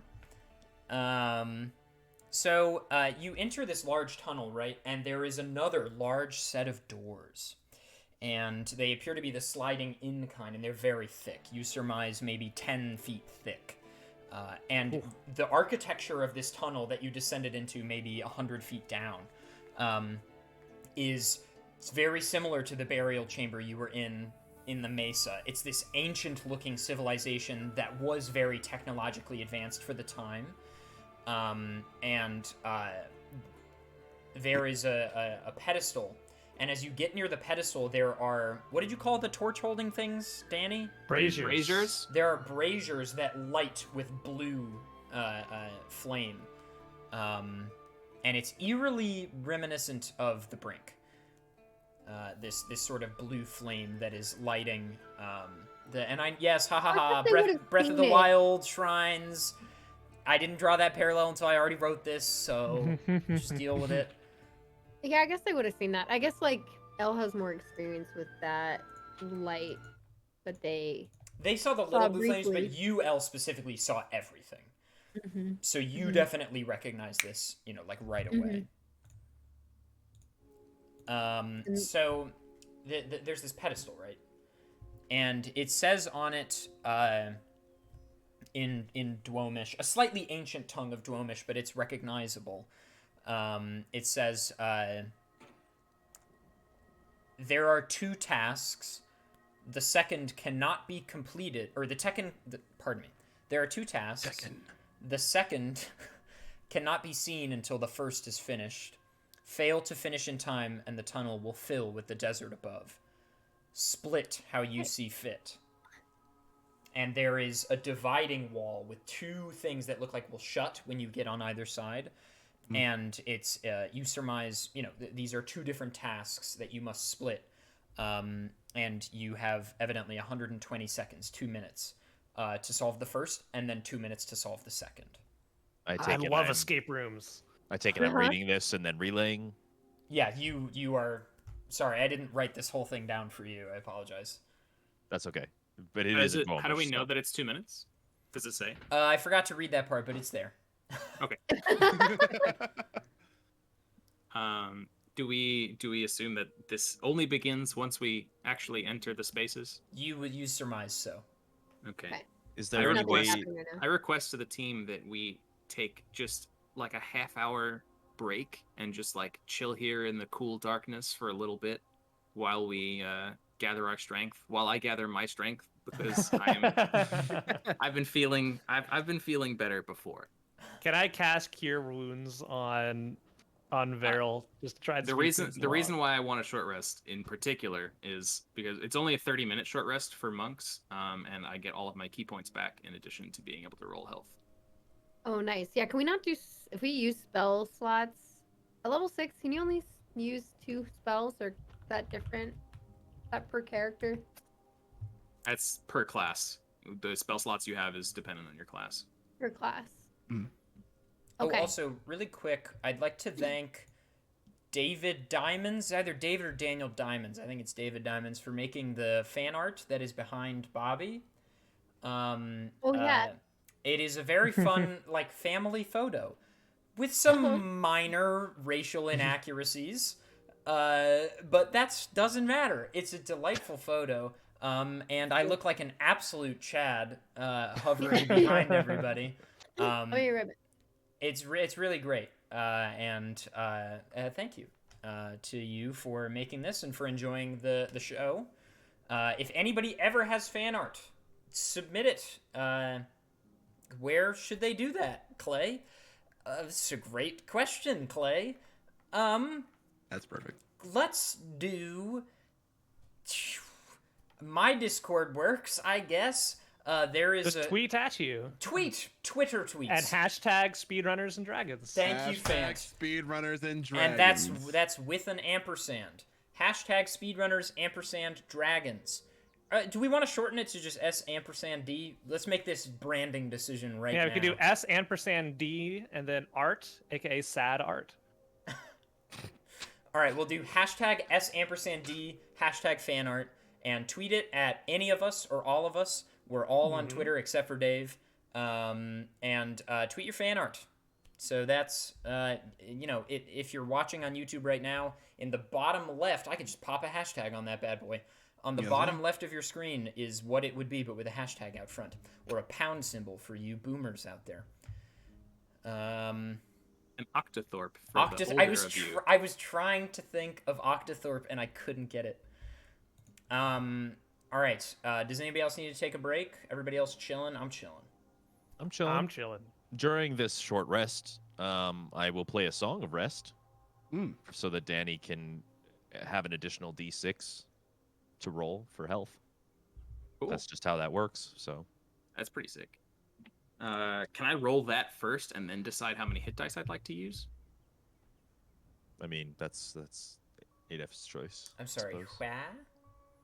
We are taking a short rest. Yeah, no, I got that And- much, and Elion's trying to do a thing. What are you asking? Elion is playing a song that grants me an extra D6 of healing. Can I do Correct. that before I choose how many hit dice to roll? Sure. Okay. All my spell says is as long as you are rolling a hit dice, then Gotcha. So you you must get a roll at least D6. one. Yeah. Okay. Cool. So I will do that. like nothing would Um, really stop you from like rolling one and then rolling my D6 and then rolling another if you wanted, right? Right. Okay. Cool. Oh, also, Snorhawk, thank you so much for the 5 gifted. I don't know what I'm having for supper yet, so cross that bridge. All right, everybody feeling good? Feeling good. Okay, great. Sure. So now the decision is, how do you split? Basically, 2 tasks on either side of this wall. There's 1 task on the left that will complete, and then the second task will begin. Is I'm there gonna be on any- team right. Is there any way of telling what the tasks inside might entail? Evidently, they didn't really account for dark vision. It appears on the left there is a map with some like slots missing, so some kind of like geographical quiz. And on the right, you see nothing. Hell yeah, I right can- side. I want to go. I can, Right yeah. side. All right, I can meta it a little bit on the right side and just say that like they're both puzzles. The right side is, how can I say this slyly, a more Grum-like puzzle. Grum? I don't know what Okay. that is. It's a shorthand for perhaps involved. And yeah, We have 2 Okay. minutes to figure out these puzzles. correct. And I'll be timing you. Oh baby. I'm terrible at geography, but sounds like everyone thinks they're terrible at geography. Two. It's gonna bring up this map. Can we enter combat? Then take a lot of views over our Can I- decisions. Can I use my brink and we can go under the door? Don't use the don't do the puzzles. You just broke him. No. Because Because of this reason, we're making up right the fuck now. the door, I said, is tens of feet thick. Good thing my hole is 12 feet. thick. No, I'm kidding. That's fine. Look, That's fine. That's fine. you I'm can Let's just solve the definitely, puzzle, all right? you can definitely Let's skip solve the it. puzzle. You can definitely skip it if you want, but Why would you skip No, a let's do beautifully it. crafted, lore-filled puzzle? Look, this is Speedrunners and Dragons. We were trying to find out and out of Right. bounds real quick. There's a crack in the door of time, man. Look, I 20%. get it. You can do if you want to. You absolutely may. I will tell you, it will take 2 excavates for sure. That's fine. I have 2 left. What are you thinking, team? What should we do? Should I try it or should we try the puzzle? Arello is me now, and he says, "Why ruin the sanctity of this ancient temple? We should solve the task." I will say, Jader, we don't know what's on the other side of that door. We may need your excavates for Fant gets an what inspiration potentially point. lies. Yes. I'm totally kidding. Damn. Aw. No cozying up to win. You make a good point. I will save. We could use it as a last resort. Maybe you'll need it if it fills with sand. The brink energy in the room just closes the hole immediately when he tries it. Oh, cool. Way better answer. Doc's gonna look over at Elion since they've been well versed at solving puzzles together before, and I'm just gonna say, choose a side. I'm thinking left side. Left side it is. Team left. I'll join them because Varel takes out a coin and just flips it to decide. Shouldn't we do half and half? He goes right side. Okay. Like, oh god. Arello will go team left. Because that's where Jader and Elion are on the left, so he's team left. Yeah. Guess I'll go team right. See how this goes. And All Fant right. already decided way earlier that he was team right. So that's Varel, Daneth, and Alencia going team right. Arello, Haddock, Jader, and Elion team left. Excellent. We start with team boy. left. As you Let's both... slap her and say, wish me luck. Bye-bye. You enter your sides, and doors shut on both sides, and you are completely stuck in this like closed-in chamber that's maybe 10 feet long and 6 feet wide. And team left, you see a capsule come down, and there is a slit atop, and it looks like an hourglass that is going to fill with sand from above. Because you're in the desert. And let me pull out the timer, and I'll read you the puzzle, and then... Or actually, there's nothing to read. I forgot this is completely visual. 2 things appear, and then the sand begins to pour. So I'll give you a countdown after I tell you what appears. Does right team see anything in their room while this is happening?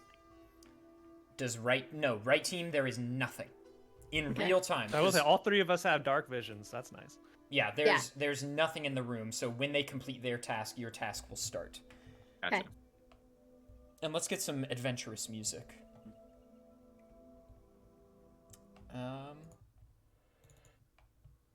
We're counting on you, team left. Oh, come on. Don't say I didn't try and get us out of this. It goes south. What if we fail our puzzle and Jader's just like, okay, let's just excavate and we leave, and then the other team's just like, Everyone else dies. hello? All right, time to roll some new characters. Oh god. You drown in sand, and Jader's just fine. All right, so left side, a map is on the wall, and it is missing. It's a map of the Liseptian Ocean, and it is missing a few tiles. And there are... it's the island of Zethus in the center, with no God's Wall. So this is pre-God's Wall that this was put in. And there are lines coming out of the Zethus spot there, and they extend to open slots. There are 5 open slots. There is a line that heads northwest to where I'll pull up the map for everybody. And I'll also use this opportunity to try to sort of like finagle Discord for a second so it stops doing this jittering thing on my end. Okay, so there is a line heading northwest into Castash, and there's just like an empty square in the center. There is a line heading southwest into Solstroke, just like into the center. That's also empty. There is a line heading northeast into the northern half of Dwome. There is a line heading more easterly than that, which is in like the Duome Desert. And then there is one southeast into the center of Releron. And then beneath you, there is a pedestal. And there are 5, count them 5, tiles of the same size as the slots. They're all the same size. There is a tile with a tortoise on it. There is a tile with a fox on it. There is a tile with a crow. There is a tile with a shark. And there's a tile with a serpent. And your time starts now. All right, Fox goes to Soulstroke, right? Yes. Turtle was Releron? It must be. It's the one we haven't seen yet, but I'm pretty sure that's because it's the only one we haven't dealt with. And then The shark would be lower The shark. Duome. Yeah. crow would The be. crow would be upper, and the serpent would be. Oh wait! What was that thing that L rode in Releron? That was the serpent.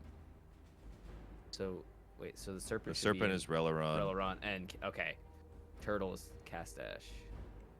Yes, the turtle is Castash. That's right. Yeah. Okay. We The get, fox is we good bottom with that? left.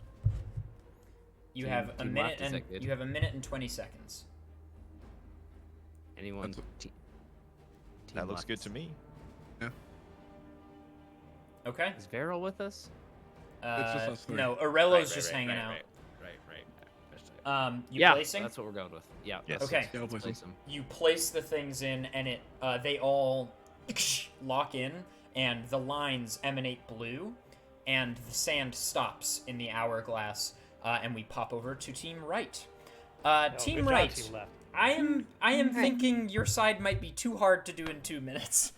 I think Oh no. I think I solved it in 2 minutes or so, but that was by myself and without multiple voices.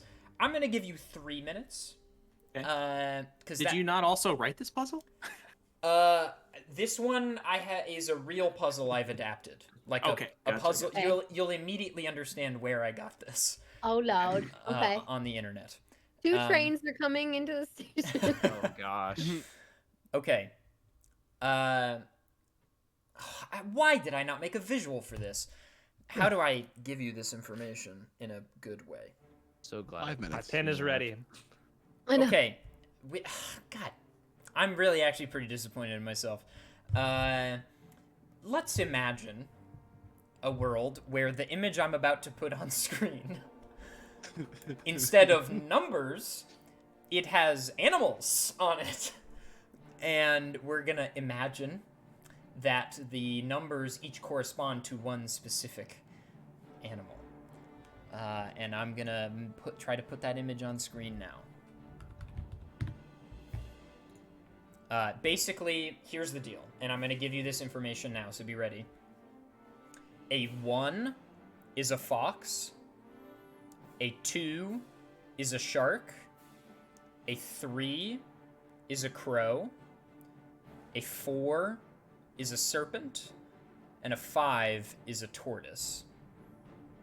But when you report the solution to me, you don't really need to worry about that. Just give it to me in numbers, that's fine. One of you can even just hold it up to your webcams if you want. So give me a second here. Surely I downloaded this. We got emojis for all of them in chat. Well done. Okay, don't look. Ugh, you're getting where I even stole the puzzle from. Ugh, I'm actually really disappointed in myself. This is like the biggest oversight I've had to date, probably.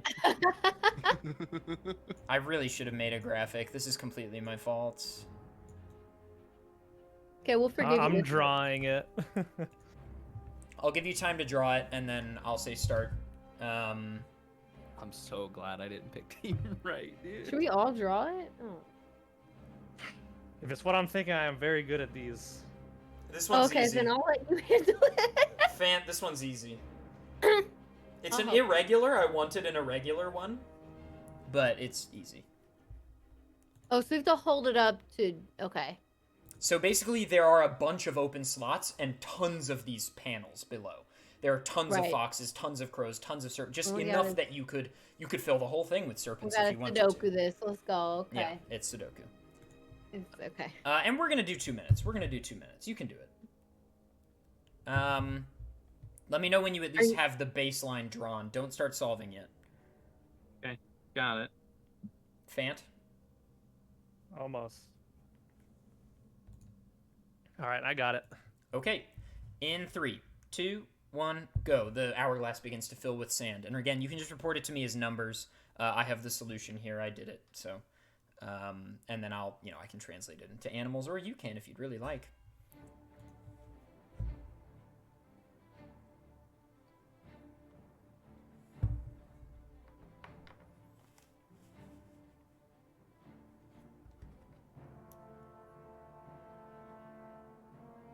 Yes, this is an irregular 5x5.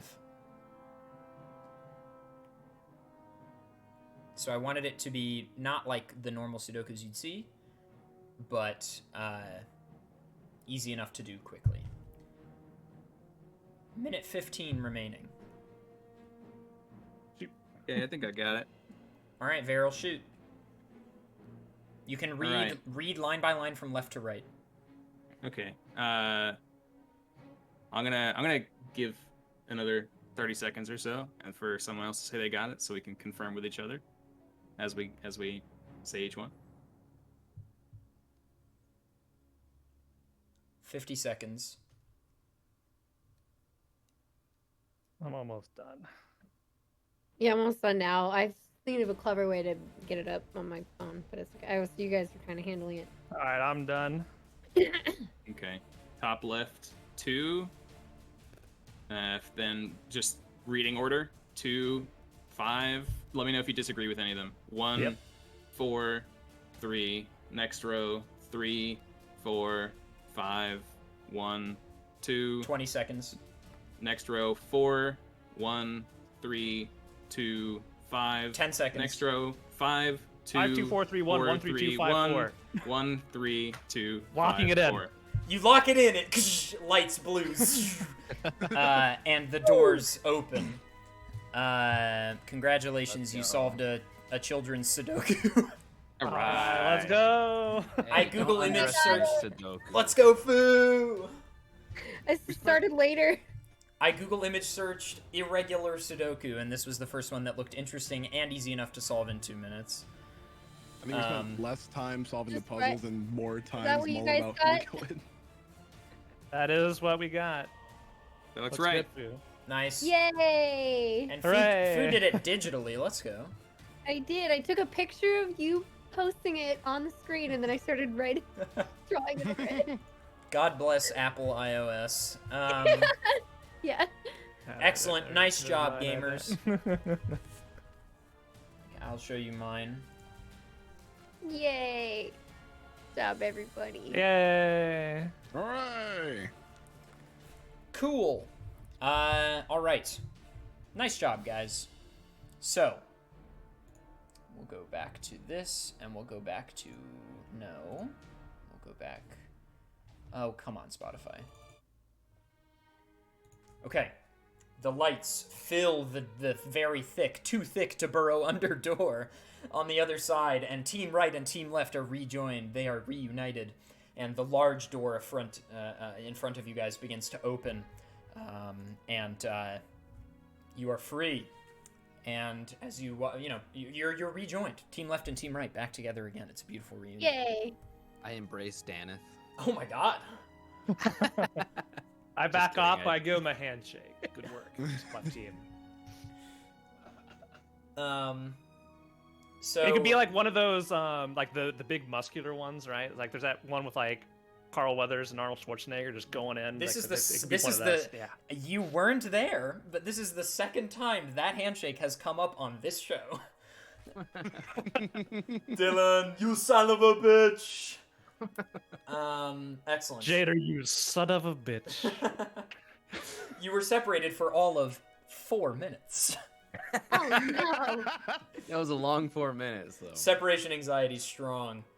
You know, we've already gone like what was it, 3 days without Daneth at one point. I know. Tough.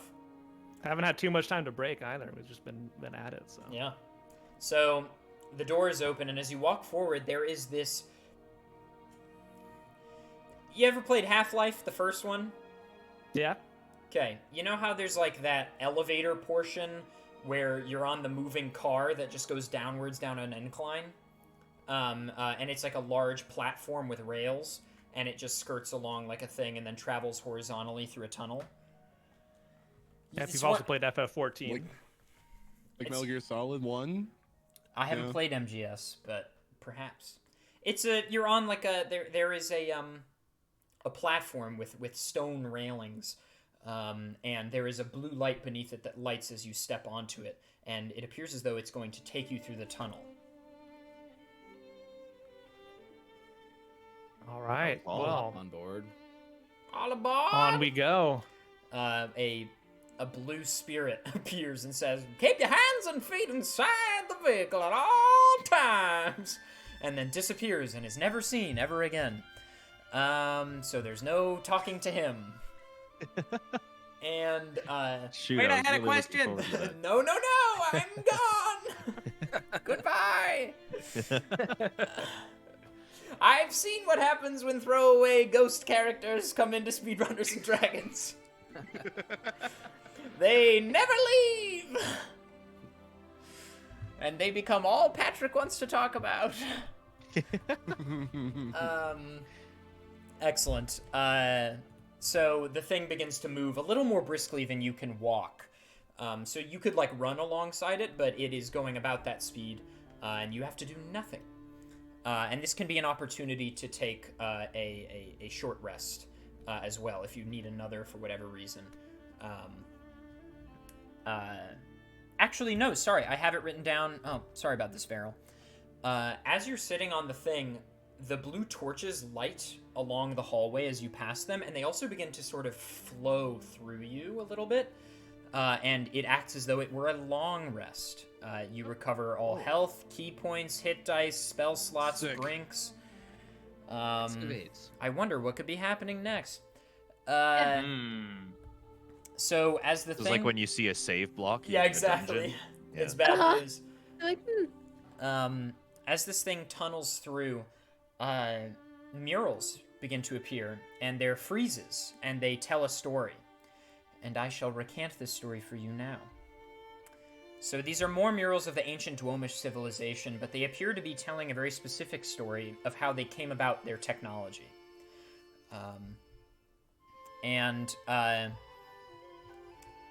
It's this civilization that is thriving as an agricultural civilization with sort of research teams being sent into the desert and beyond. And the civilization begins to build boats and acquire maritime movement, and they begin to venture off.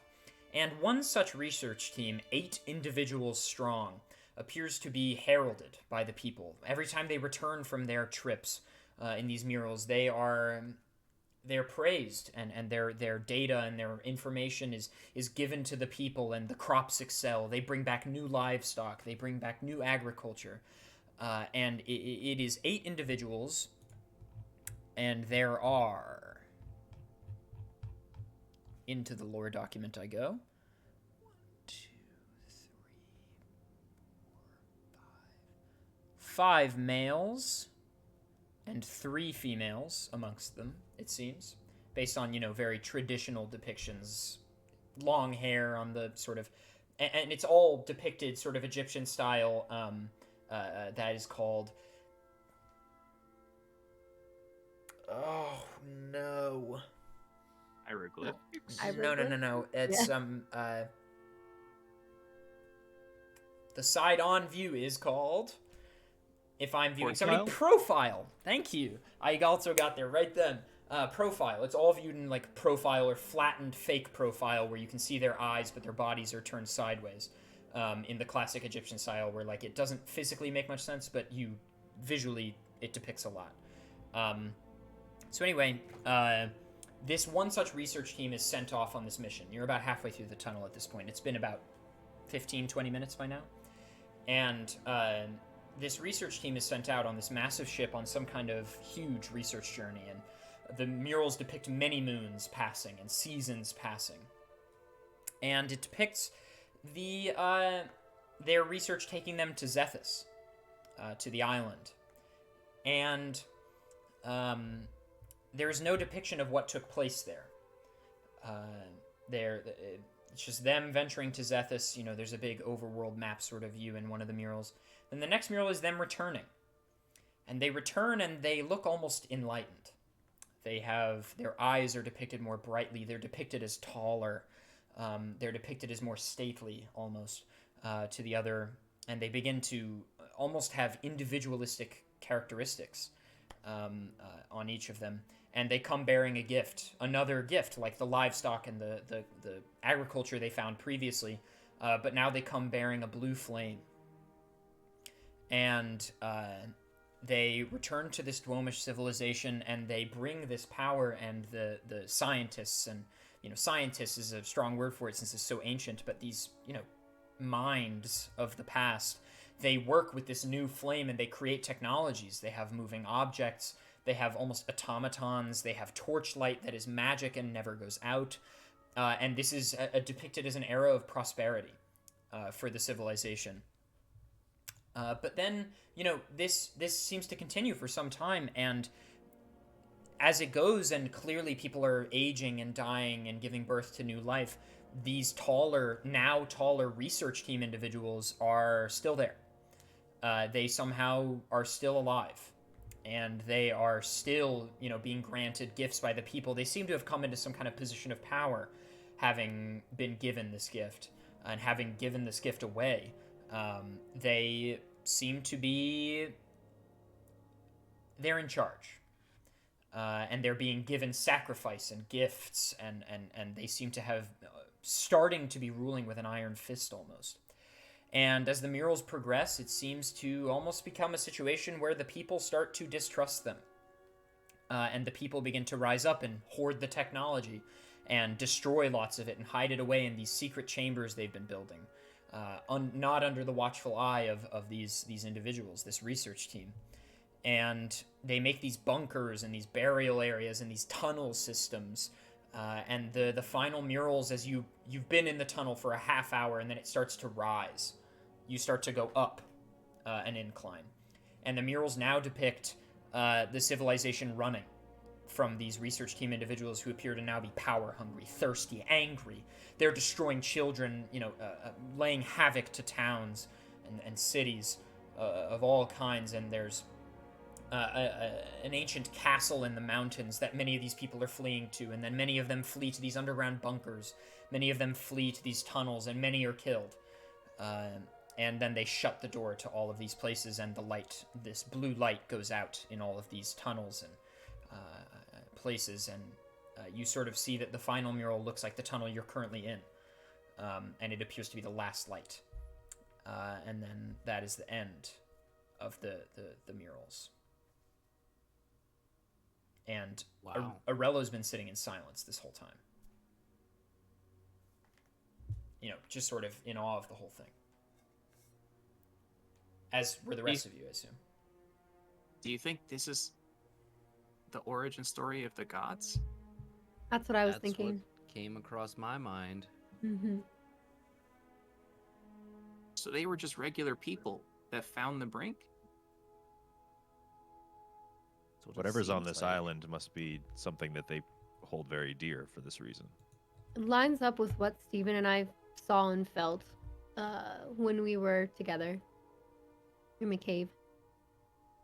Arello's like, what else happened in the cave? A lot of brink things. Oh, yeah? She can give, she can You give a already- little short description, like You're being together brought alone? everybody. Together alone for a while? All right. I don't think he's interested. He's a good-looking guy. I don't. It. We just kind of meditated together. That Yeah, was oh, kinda it. yeah. Oh, yeah. I bet. I've meditated with a lot of people. Look, just because you like to flirt with anything that breathes doesn't mean that I'm interested in the same thing. Wow. He's a cat, you know. He's like, it's a bit of a put down, but I get it. You know, I'm gonna go over You're here. great. I'm just being honest. No, hey, look, I appreciate it. I wish more people were honest with me. It's just not really used to that. And now I don't know what to say. And then he walks over and he sort of just sits in the corner and begins twiddling his thumbs. Clearly not used to rejection in really any form. Yes. But he leaves you to your discussion. Anyway. Do you think any of the people who made these murals could still be down here? They'd have to live for a very long time, huh? Or, I mean, Yeah. their families? I guess it depends on where they lead now.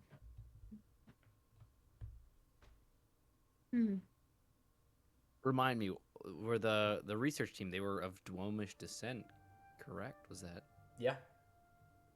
So the Dwom, what's the word I'm looking for? Lineage, bloodline. Yes, something like that is how this all got started, possibly with the gods and the. I'm just thinking out loud. And Aurello says, well, you know, I will say that, you know, Dwom was the oldest nation, so that's kind of where most of the life in the Liseptian Ocean started, and people sort of scattered from there, so, you know, kind of everybody could be Dwomish, you know. I haven't taken history class in several years. I don't think you ever took it. No. Yeah. Farm They didn't boy. teach that on the farm. Yeah, farm boy. Can grow you some corn though. What, like the research team? Wow, he's really on edge after I Yeah, he's Yeah. not doing got too along hot. with him. You're seeing a rare side of him. I just walk over to him and put a hand on his shoulder and I say, "You're still very handsome, though." He goes, "Thank you." He's like, I'm just looking around like, what? I never said he wasn't. It's He's just, like- you know. I am very handsome. Thank you. Still have the golden razor. What's thought to be the fastest ship. The fastest 30-foot ship. Any bigger, and well, we won't get into that. So I'm gonna take the wins where I can get them in this group.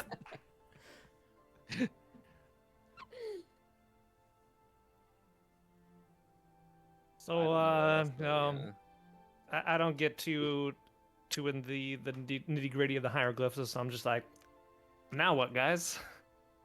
Yeah, did we stop? It's still By the way- going. It's still going upwards. Do But we, there no more you mules?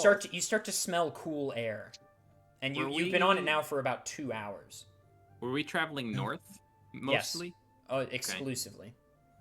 Do you think we're in the mountains now? Where's it gonna take us? Maybe in the mountains, maybe through them. Who knows? Did we go down a long ways at first, or were we kind of flat after the initial? So you went down into the tunnel to do the puzzles, and then you got on the thing and just went straight for like an hour, and now you've been ascending for like an hour. Okay, so probably mountains. Probably. So the ride comes to a stop, and the railing lowers on the side in front of you, and there are stairs, maybe 50 feet of stairs up to a doorway. Wonder if this leads to the place where the brink energy is here. Can we sense anything from beyond? You don't really sense any brink necessarily, just a cool breeze. As we leave the platform, I say goodbye, weird ghost.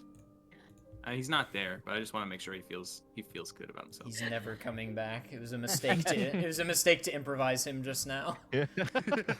I've learned from my mistakes. I shouldn't add characters all the time. Can we save our progress just to be safe? Do you have an 8 megabyte memory card in slot 1? I'd like to save twice just to be safe. Okay, well, this save takes an extraordinarily long amount of time, as much progress has been made since the last save. Hard drives, let me tell you. Like, did a soft lock? I don't know if it's still going. No, it's going. It's going. There's a spinning wheel. Yeah. Don't turn it off. Don't turn it off. Don't turn it off. Yeah. So as you ascend, are you ready to ascend the stairs? Are we ready for what's next? Let's go. Excellent. Let's do it. As you ascend the stairs up the tunnel, I actually wrote this part down. In a rare moment, I wrote down the environment description instead of just giving a bullet point. As you ascend the stairs up the tunnel into the cool mountain desert air, you notice that you're above the cloud line. As you look up and see a countless many stars, and behind you a doorway that looks to be hidden within the mountainside. You've come out in the middle of like a mountain pass, where it seems that the doorway is carved out of the mountain itself so as to be hidden, and it looks like it probably opened when you opened the tunnel itself. As you look up and see a countless many stars, and as you wonder perhaps where Steven's world, this Earth place, may lie amongst the countless twinkling lights, your gaze begins to settle closer to the horizon line, at the behemoth of a building which now lie before you.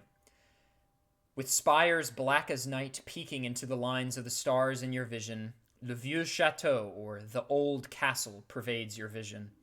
This massive, ancient castle appears to also be the bridge between the two largest noticeable sections of the Dwem Mountains. With thousands of feet-long drops on either side of the thin mountain pass upon which you now stand, the only clear path forward appears to be the clearing which is spanned by the castle's structures. So it's basically like this large castle facade and, part of the building, and then, some you can't really see, but the building appears to span a mountain pass that has, thousands of foot drop into the next section of mountains beyond. You really just name it Old Castle? It's in French, so it sounds cooler. Yeah. Huh? Okay, cool. I mean, you're right. I write. Look, it may have had a name in ancient times, but people don't know what it is now. And people don't really come here. Okay, fair. I'm waiting for Daneth to lead the way, because... Oh, yeah, no, I'm just like going right on in. Dude never stops walking. Just go knock on. Never stops walking. Always walking. So we need to go through this? Over the That's where I'm headed. You guys Get gonna down? catch up or what? How narrow is this path? Did you say? Like, do we have a? It's is like falling off an issue. If you keep to your footing, you should be fine. But right now, you're in between two little mountain shelves, because that's where the door was. But as you walk forward, the pass becomes a drop on either side, and it's a winding pathway, suspended somehow. This like rock path. Up to a rock and dirt path up to the castle front, and these mountains are the types of mountains that create a desert. This is real meteorology, like that's really how it works sometimes. A desert can be created by a rain shadow, which is where a mountain sort of occludes the movement of clouds and the precipitation patterns, and it creates a desert on the other side. If you've ever been to Utah, lots of the Utah deserts are created by the rain shadow from the Rockies. Or you've driven from SoCal to Vegas. You Yes. go past the mountain, there it is. Same thing, the Santa Ana Mountains. It's San a little, Gabriel. I need a little the more you know thing. Yeah, exactly. I like to sprinkle in little things so people get to learn something useful. But also the mountains are very, they're dry. There's a dry air. It's a dry heat. And it's cool. There's a cool mountain breeze. No trees. It's not really a tree type place. I do From not our like co- heights, so I'm like Yeah, you're kind of freaked freaking out. Yeah. Inversely, would you say that from combat earlier I would have dispelled foul play? I didn't That was say I did. That was a long time ago. That was like 4 hours ago. Several hours ago, so if the bird wasn't sticking around, I would say you say? probably it's been dispelled. okay. And you took a long rest, and so Yeah. In that case, then I will activate it again, kind of quietly to myself. Foul play, prick my finger, and allow the bird to fly up and see what it sees from above. sure. You see the layout of this castle, and it's pretty cool. It's this castle front that is maybe 200 feet long, and it's its own castle type deal. But then on the second level, there are these long bridges, I guess. But they're not suspended or anything. They are like built with supports down the thousands of feet to the basin below. And they are these long connecting pathways. And there are 3 of them. There's 2 on the outer edges that are a little bit thinner and reach to the other castle-like structure on the other side. And this castle is black. It is black as night. And then there is a larger central one with like a fountain at the center. You gather this may have been a sort of meeting place, an outdoor recreation area, where if you jumped out, you would die. And below there is a lake. 1,000 feet down, there is this lake below. And then on either side of the lake is another cliff drop-off. One side to the desert, the other side to the northern half of Dwome. That's what you see. I can't believe people could build like this so long ago. Well, Beryl wouldn't be able to see that. Right. But I think relayed. it's Oh, okay, you're relaying. in It's still S&D we impressive often from our view, right? So it's already quite impressive, and in S&D it's often implied that information I say then just gets disseminated. Cuts do out you the see- redundancy of saying it twice. Yeah, exactly. Do you see any way down? Do I see any way down? Elion, you gather that on the other side, perhaps there might be a stairway or some kind of like you're at the back. You're about to be at the back of the castle. The front is on the other side. It's And possible Elion- that there's a leading way. Elion, roll a history check for me. Sure.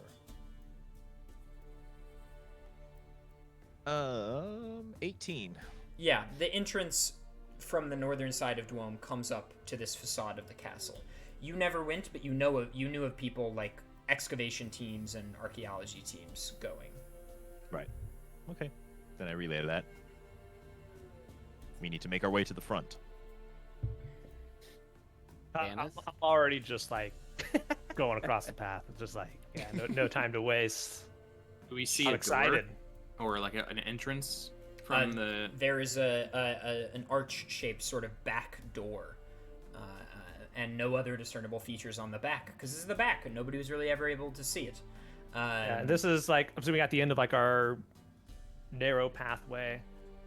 It's just Two faces that a we're currently very on, yeah. very non-substantial door. All right.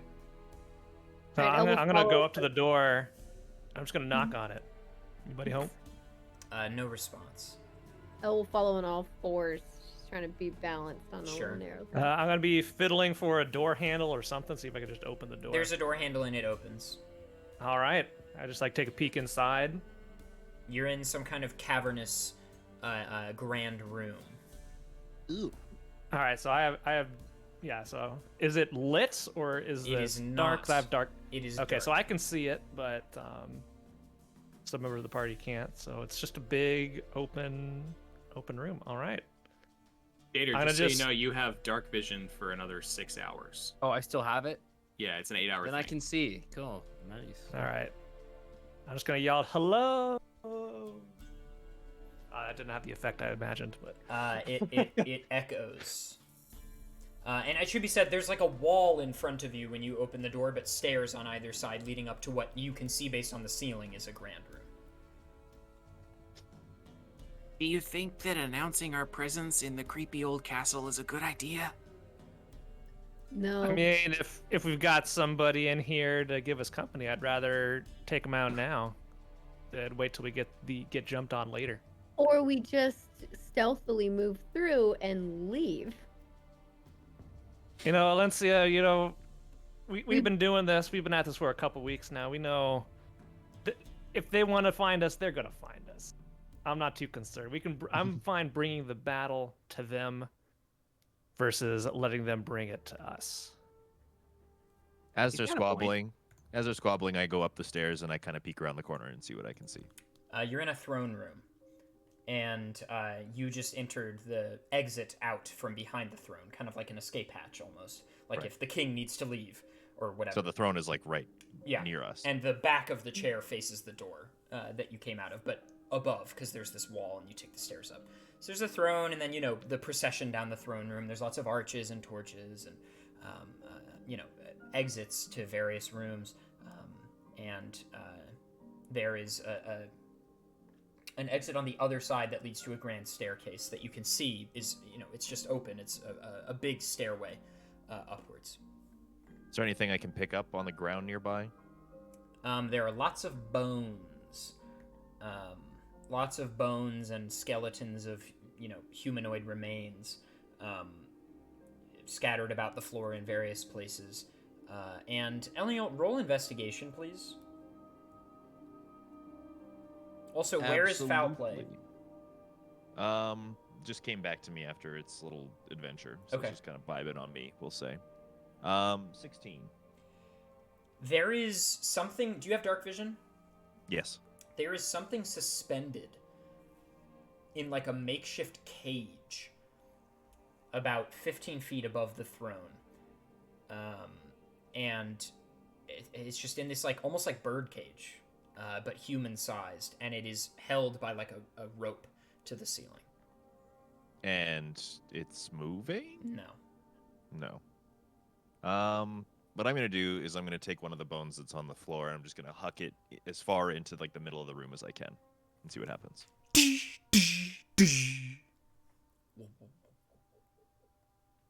Nothing happens. All right. I'm gonna kind of like look like back to my team and just kind of tell them everything I see above and that didn't do anything, didn't trigger anything. Okay, I want to go investigate. Like, so that was all upstairs where the throne was, right? So we haven't explored the main room. So I want to go investigate just the area around, like in the center of the large room. So I'm gonna walk in there, basically where the bone was thrown. Where the See if I bone can was find thrown. anything. Where the bone was thrown. Daneth just has to keep walking. He can't stop.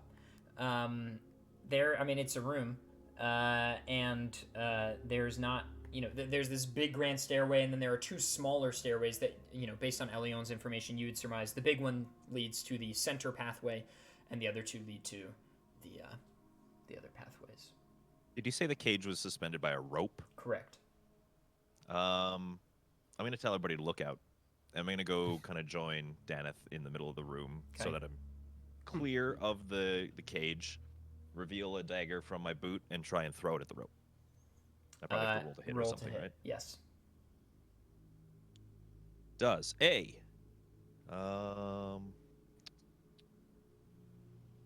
proficiency plus does a 17 hit? Yes. Roll damage. Damage. How much does a dagger do? I don't actually have that written down. It's it's probably 1d6. I think it's 1d4 plus dex. Okay, I can confirm.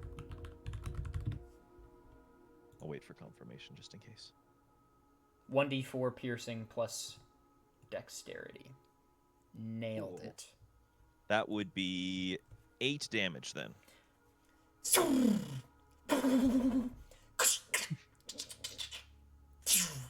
And a thunderous clash happens, and the gridiron cage sort of topples and rolls down the stairs towards you, and there is a skeleton inside, wearing clothing very similar to clothing that you, Elion, have seen before, and this is, just in your mind. This is clothing you've seen before. This is patron outfit. This is like the very stately garb of one of the second in command.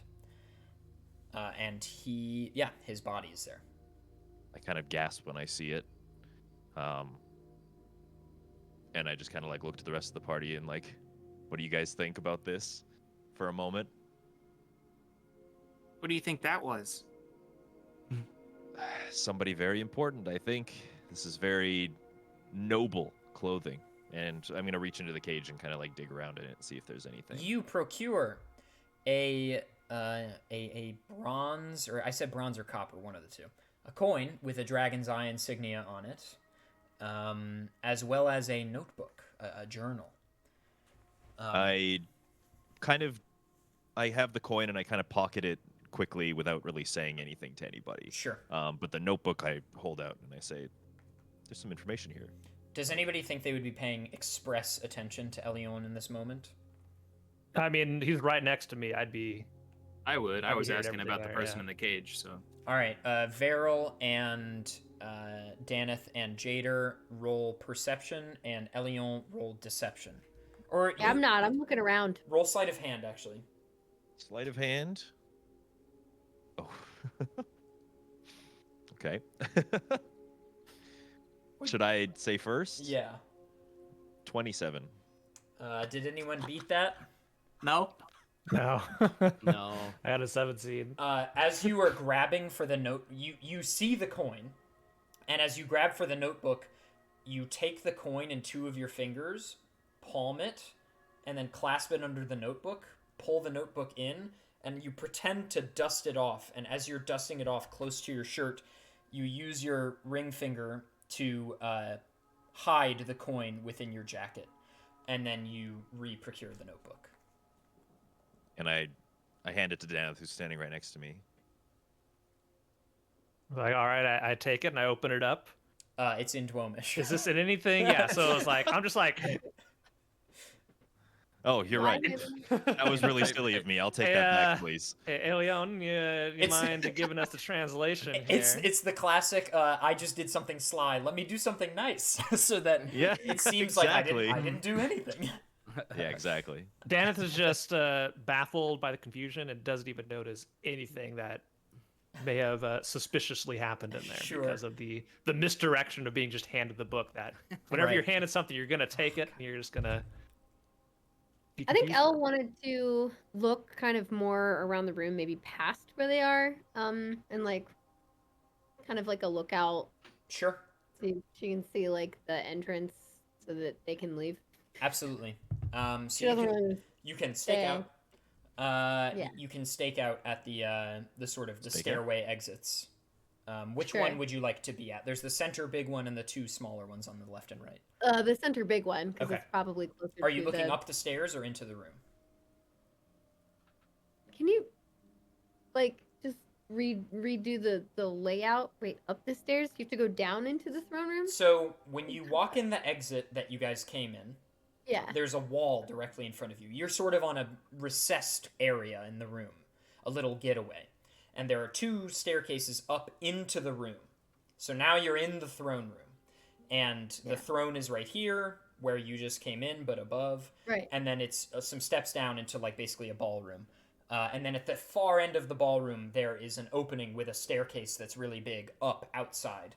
And then two smaller ones up outside to the big sort of paths. I'd probably try to kind of quietly go up the main staircase and see what's at the top. Sure. We'll come back to you in 2 seconds. Okay. Oh. Elion, The Notebook.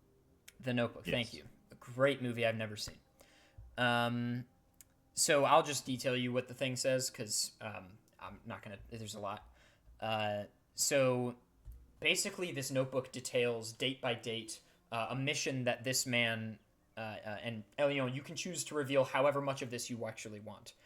Sure. It does not surprise you that the man's name is Anton, and he basically has been given a task by Le Père to go reclaim the old castle as an advantageous military outpost. Evidently, it was, not really said, but it's been lost somehow. And nobody really knows how, but something was killing the teams that were there. So he goes with a team of, crack assassins or whatever. And they show up to the castle, and he details how he lost all of his men to, quote, those that were long asleep. And he talks about the brave men who stormed in first, returned a second time, not as themselves. And he details how the braver men took their own lives so as not to change. But he himself continued to search for a way to stop these people, as it was his duty given to him by the man he serves and admires. And he details their ruler, the chosen undead wrapped in gold, he calls them. And he says that this individual has a heart somewhere in the castle grounds. He says, destroy it and he can be killed. Kill him and you kill them all. If you do not destroy the heart, he cannot be killed. And the writings become more fervent and rushed and scribbly as the days go on. And he starts to detail he hasn't eaten in a week. He's lost places to hide in the castle from the undead. He's losing track of himself. And his writing begins to become sort of nonsensical, and he says, with my last bit of sense, I shall tie myself above so as not to be taken. So clearly he procured this thing, this cage, and put himself inside of it. And his, scribbles and ramblings. And then the final thing he writes, and it sort of trails off. It just says, the only place I haven't searched is the water. And then it sort of scribbles out. Or, la seulement place de chercher est l'eau. The only place I haven't, searched is, or that hasn't been searched is the water. And that's the last sensical thing in the notebook. I kind of mull over it. Anybody who's paying attention to me reading it might notice, like, kind of the thoughts of fear and shock and kind of disbelief at this. You notice fantasy. One final thing. Sorry, I forgot. Yeah. At the very end, on the last page, written in huge lettering, and this is clearly the last normal thought he had. It just says, "Puis c'est juste lui," and this means then it's just him, and him is underlined, and he was using they to describe this sort of creature wrapped in gold, that the heart, whatever, but he uses then it's just him on the last page. As Aelion, what do you think? Or Aelion, what do you think we're dealing with here? Doesn't sound too good. It almost sounds otherworldly, not real. They're talking about people coming back from the dead. Necromancy. I start to look at the bones lying around, starting to get a little freaked out. Do you think these could move? It sounds like maybe they have to be recently taken. But anything is possible. I don't really want to find out. I kind of want to get out of here. Alencia, as you crest the top of the stairs, you look out into the cool night mountain air on this long, wide pass with the fountain far in the center. I mean, the whole thing is like half a mile wide. And you see nothing except the moonlight cresting above. Do I hear anything? No. Okay. Do I see the exit to the whole castle structure yet? You see the entrance to the other side, a half mile away. So did we have like 3 paths? It sounded like with 2 staircases. Yeah, there are going 2 different more places. bridges on either side that are like 400 or like 200 feet apart each, and they're thinner and they're a little bit higher up, and they're on the other sides, and that's where the smaller staircases would lead. Can we see into the water from where we are now? Well, Alencia's the only one up there. Oh, okay. The rest of you are still in the center of the room, as far as I'm concerned. Yeah. I see a fountain between the staircase on the top of the staircase and then the castle entrance. Yeah, you know the Bridge of Hylia in Breath of the Wild, right off the plateau? Yes. That kind of fountain in the middle, long stretch. Okay, so there's open like so basically I'm looking at a bridge. It's not like it is not closed. not like a No, it's a long, wide bridge with a central fountain where people would gather and eat and, fraternize. And then another section of long, wide bridge to the other side. And then 2 smaller bridges that would be more for, like, foot traffic in general on either side. I see. And these these are all above the room we're in. Yeah, you would have to go up the stairs to get to them, as Elle did. Can I look up, like, I'm going to look over the bridge down below to see. There is a gorgeous, glimmering lake 1,000 feet below. Is there anything unique about it? It's big, and it's weird that it's there. Okay. But with their technology, who's to say they couldn't have made a lake? Okay, but I don't see anything in any of my span of view. No. No, nothing flying at us. Okay. No. Arrows come out of nowhere. Yeah, like evil. The bag of sand was too heavy, and a boulder starts to roll towards you. Okay. All right, I'm gonna head upstairs since we anything's we better cleared than out. being by a bunch of bones. I'm gonna going yell back upstairs. and kind of. I'm trying not to bring too much attention to myself and be like, it seems clear for now. And as you guys start to as Daneth crests the first stair, you just hear and What was that? I can't get it to pick We up on can't hear Discord. any of I that. know. There's whipping noises. God. You gotta turn off your I know. noise. But then you hear everything. Yeah. It also makes it interacts with OBS weirdly. I'll work on it for next episode. I'll actually work on it. There's like whipping noises of paper, and those of you that are still in the room. Oh wait, I have an ominous playlist that I made for the Halloween spectacular. I should just be using that. The Halloween episode. Another very deeply black castle. True. So, Dave, are you afraid of bats? I have a long troubled history. Okay, well, you know who else had a long troubled history with bats and then used that to become more powerful? Bruce Wayne. Yeah. Yeah. Why do we fall, Dave? Anyway, those of you that are in the main room, so as you turn around,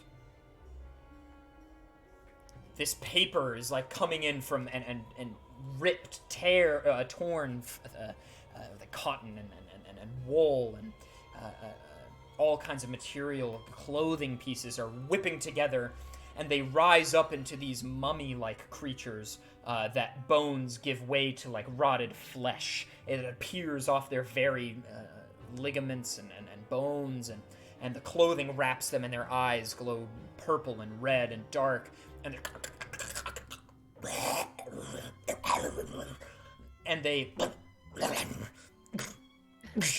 and they start to walk around, and they're now gathering, and there's tons of them. As you look at the throne, you just see this grouping of bones start to coalesce from throughout the room into a larger, taller creature, still humanoid. And the wrappings come into form. I don't have an image, but it has gold necklaces and gold bracelets and a gold headpiece that looks very pharaoh-like, with stripes along its side, and it sits in the throne.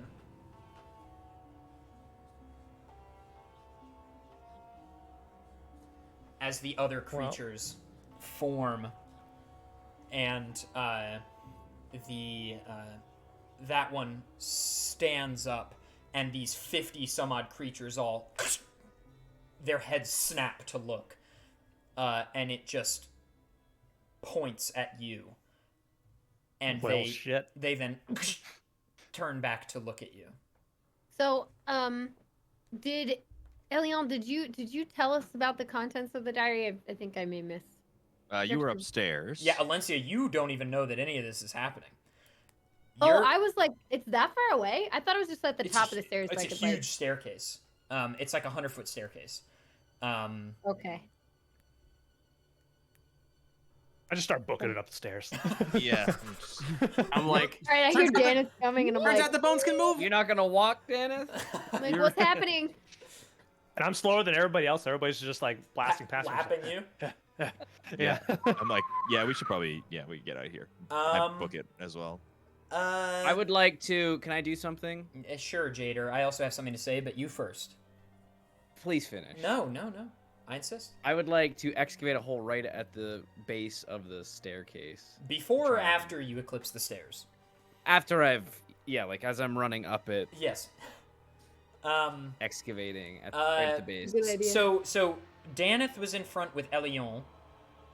I'm gonna say the two of you and Jader and Veril definitely make it to the stairs, but Hadak, where you been, my man, right? I think you're in the back of the room, sort of lagging behind a little bit. As soon as everyone rushed up the stairs, I was like, I'll follow suit. No, I'm saying this is as that's happening. Oh, This you're is right. I'm as not gonna that's- excavate unless our whole team's here. All right, I'm well, not gonna- Jader, as you're going up the stairs, Hadak is far behind, and Hadak, Okay, then they are rushing in on the staircase, and roll perception, Hadak. Yes, sir. 14. You see an opening on the left and the right. Oh, Jesus. Always go left. Let's go left. Okay, and Arello is with you. Arello's like, I'm here too, and he is like, this is insane, and he starts running with you, Hadak, and he's faster than you thought he might be. He's keeping up with you, but the two of you make it to the left staircase and up. And Jader, you don't see Hadak and Arello. You saw them run the other way. excavating. Great. You excavate the hole, and it reveals nothing below, a drop. You go as deep as you can, I assume. Yeah. And the 12 feet right there reveals an opening where decayed rock has fallen away, and the mummies just start pouring into the hole, falling thousands of feet to their deaths. Spring has been very useful today. Is the lake not underneath this? That's in the middle of the bridge. Like, So the bridge extends past this room, I guess. A really long bridge. yeah, it's huge. It's a half-mile long, the bridge. Okay. But we're running up the makes fun- stairs to get Everyone up makes to fun of it the now. holes till it kills 1,000 mummies. So, the most, the group of you mostly make it up the stairs. And Hadak and Arello make it up the other set. And Alencia, you're like, hey guys. Be like, I told you we should go. And Alencia, you definitely saw the like mummies pouring into a hole, and then you look Yeah. over the side and just see these Oh, and I'm like, cool, I'm out of here. grasping at air as they fall to their deaths. One-track minded, kill the things that are in the castle. No Yeah. awareness that they're falling. Yep, she's gonna be booking it. Great. They did take the moon door, Danny. I want the moon door. Yes. What a deplorable man. Boy, he's a boy. Anyway, we will. Yeah. So the group of you, the main group. Well, actually, we're gonna go to Hadak and Arello first. And the lot of you see, you turn to your left as you're running toward across the bridge. You look to your left and you see in the distance, about 200 feet to your left, you see Hadak and Arello on a separate platform, also running, like 5 feet above where you are, more like 10 feet above where you are, but 200 feet off. And they're on a thinner platform. And they're also booking it. And mummies are following them.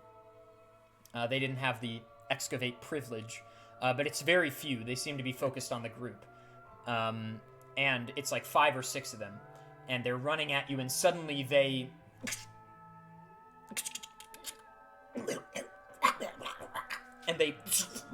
all sort of meld together, and the paper dispels and reforms into the guy that was sitting at the throne.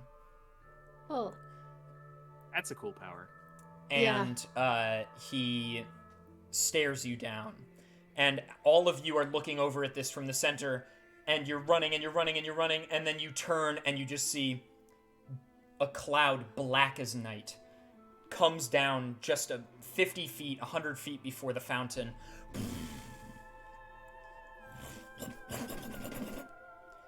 wish I could hear that. And sort of coalesces into this hooded figure that has a human skull for a face and wields a massive scythe and it's death. Like, this is your image of death. When you think of the Grim Reaper, this is him. And he's got flowing black cloaks and no feet and this black air billowing out from beneath his cloak. And he spins the scythe and catches it. And his eyes black. And everybody roll initiative. Oh boy. Initiation. Oh, One moment. Doc, I'm sorry. I'm about to die. I just want to see Haddock's brink again, I'm not gonna lie. It's pretty sick. It's very sick. Who am I missing? Jader. Okay, I'll roll, and then Vera. Stanley Yelnats. 6. Daneth. 23. Jader. Ooh. 13. Hadak. Also 13. Alencia. 14. Elion. 22. And Arello. Also What's 13. your bid? $1. $1, Bob. $1. Or Drew, I guess. Okay, It'll always be well, Bob. always been Bob. It's Bob in our hearts. It's always Bob. Arello, or rather, you all, those of you on the center platform, you sense an immense amount of brink energy from this individual. And similar to that which you felt only paralleled by Chimoth and Yakta, the two gods you've faced thus far. This is a similar amount of brink energy that is pouring out of this individual as he twirls his spear into his hands again and says nothing.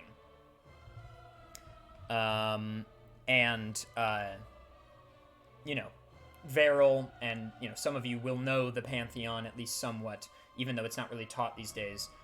You assume this is Silisario, the god of death. And he is ne'er seen, ne'er heard from, and not to be screwed with, basically. How wide is the bridge?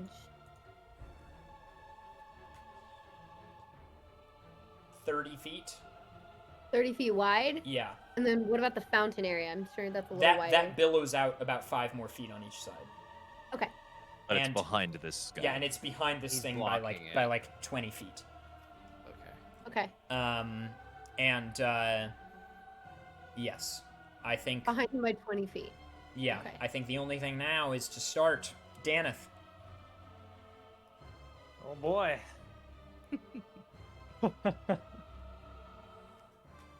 Well, I'm gonna see if we could even hit it physically. Yeah, at also, this point, we only so- have 40 minutes, so really be thinking of your turns before we get there as we proceed. Yeah. Yep. Yep. I'm doing it. Gonna put Elion to work again. I'm just gonna multi-attack with that after placing Hunter's Mark with my free action. And my 2 rolls are 13 Nope. and 19. Hit. Okay, so the 19. Do I still have the... Oh yeah, I have the effect of Hunter's Marks. That's a 7, 10, 16 damage from that second arrow. Nicely done. Nice.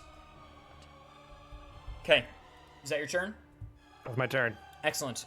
We move now to Elion. The bird is still with me, yes? Yes. All right. I'm as we're coming up the stairs, I'm like scared a little bit. Like this is a very frightening situation. I'm kind of like mumbling in Dwomish about the water, about the heart of this thing, and it finally translates back into common as I kind of like turn to my team and I say, "The heart, it's somewhere in the water." That's all I can really get out in this moment as it starts to form in front of us. And then I'm going to use the bird, sensing the brink energy. How far in front of it is it? It's 20 feet in front of you. Okay. I thought it was farther. Okay. I'll send it there and back. Again. Yeah, so there and then to me. It's a And subtle then Lord of maybe- the Rings reference, but that's fine. Yeah. And what do I Oh. learn? When it touches him, it must make a Oh man. wisdom. Oh, no. It must make a wisdom saving throw. I I believe don't it has. really know what my bird's wisdom. I think it shares It has my your stats. stats. Oh. Wisdom saving throw. Uh-oh. 19. Okay, it is able to return to you. Great. Everybody deafen. Oh, sure. His brink is called Walk With Me. It's always active. It is active until he is killed.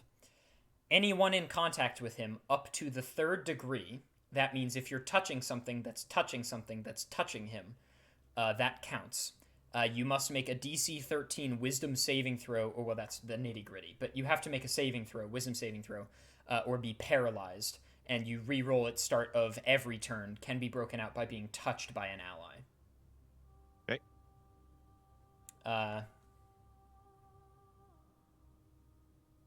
Hi.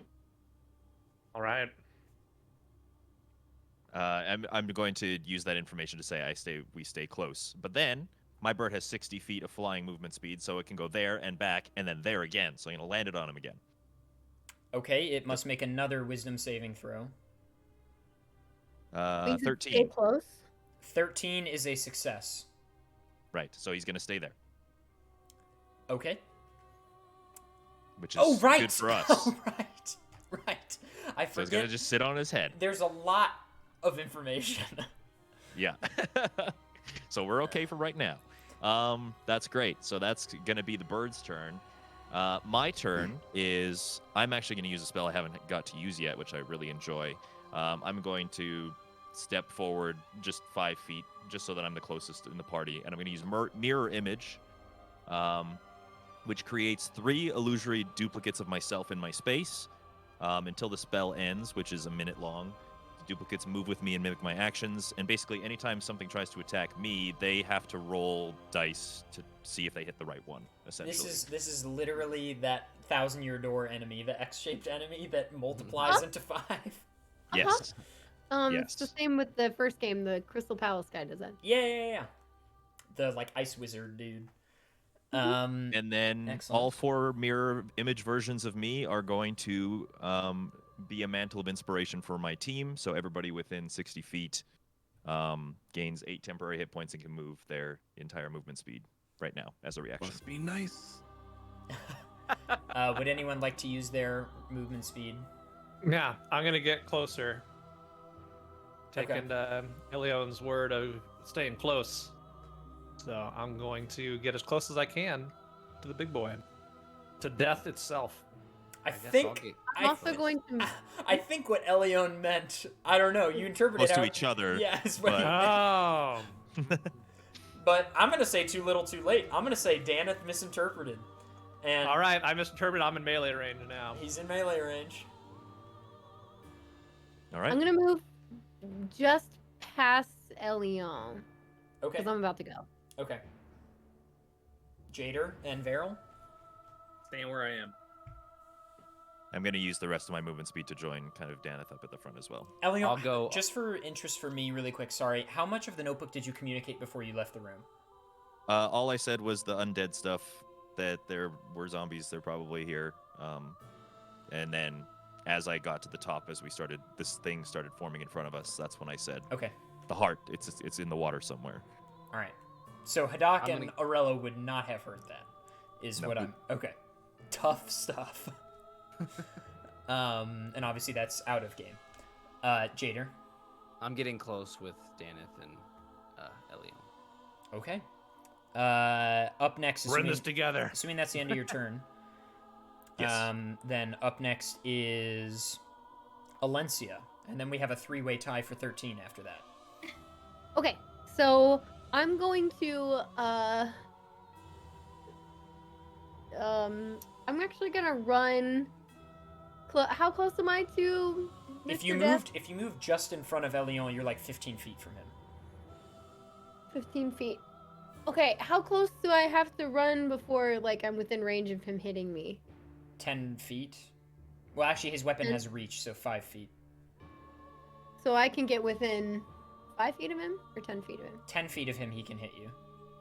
Okay, so I'm gonna run up to 10 feet and then use Misty Step, Okay. teleport past him, Okay. to the fountain, Okay. to then be able to look around in the water for a sec, just to make sure that is that fountain on? No. Okay, then just kidding. Knowing that, I'm gonna. Yeah, you Can I would know go that. like? Yeah, I'm sure I would know. So I'm gonna teleport. I still want to teleport to the fountain, but then be able to kind of like use it as partial cover. Sure. And then I'm going to go ahead and activate my brink. Okay. So a little like beep, and Sure. then Virtuous Beast. Sweet. And do I have Misty Step was my bonus action. You, So yeah. I was gonna say if you wanted to, you could as a bonus action inflict it to an item, but since Misty Step is your bonus action, then yeah. I have to use it on the same turn. That's what we discussed about Oh, okay, cool.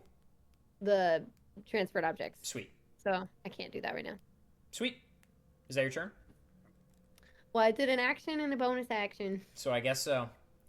So probably. And I'm where I want to be. I'm kind of hiding behind it. So now I'm like 25 feet away from him, I assume. Yes, correct. Behind him. Cool. Yeah. Okay. Excellent. Let's do Jader first, and then we'll do Haddock and Arello at the same time. Well, I'm gonna try and give Elle as much time as she can to search. So I'm gonna take some swipes at Death, or whatever this guy's name is, Silisario. with my Vorpal Blade. Does an 18 hit? Yes.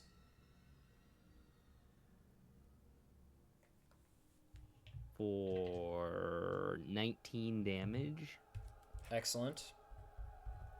I'm going to use my extra attack. Okay. Does a 14 hit Yes. for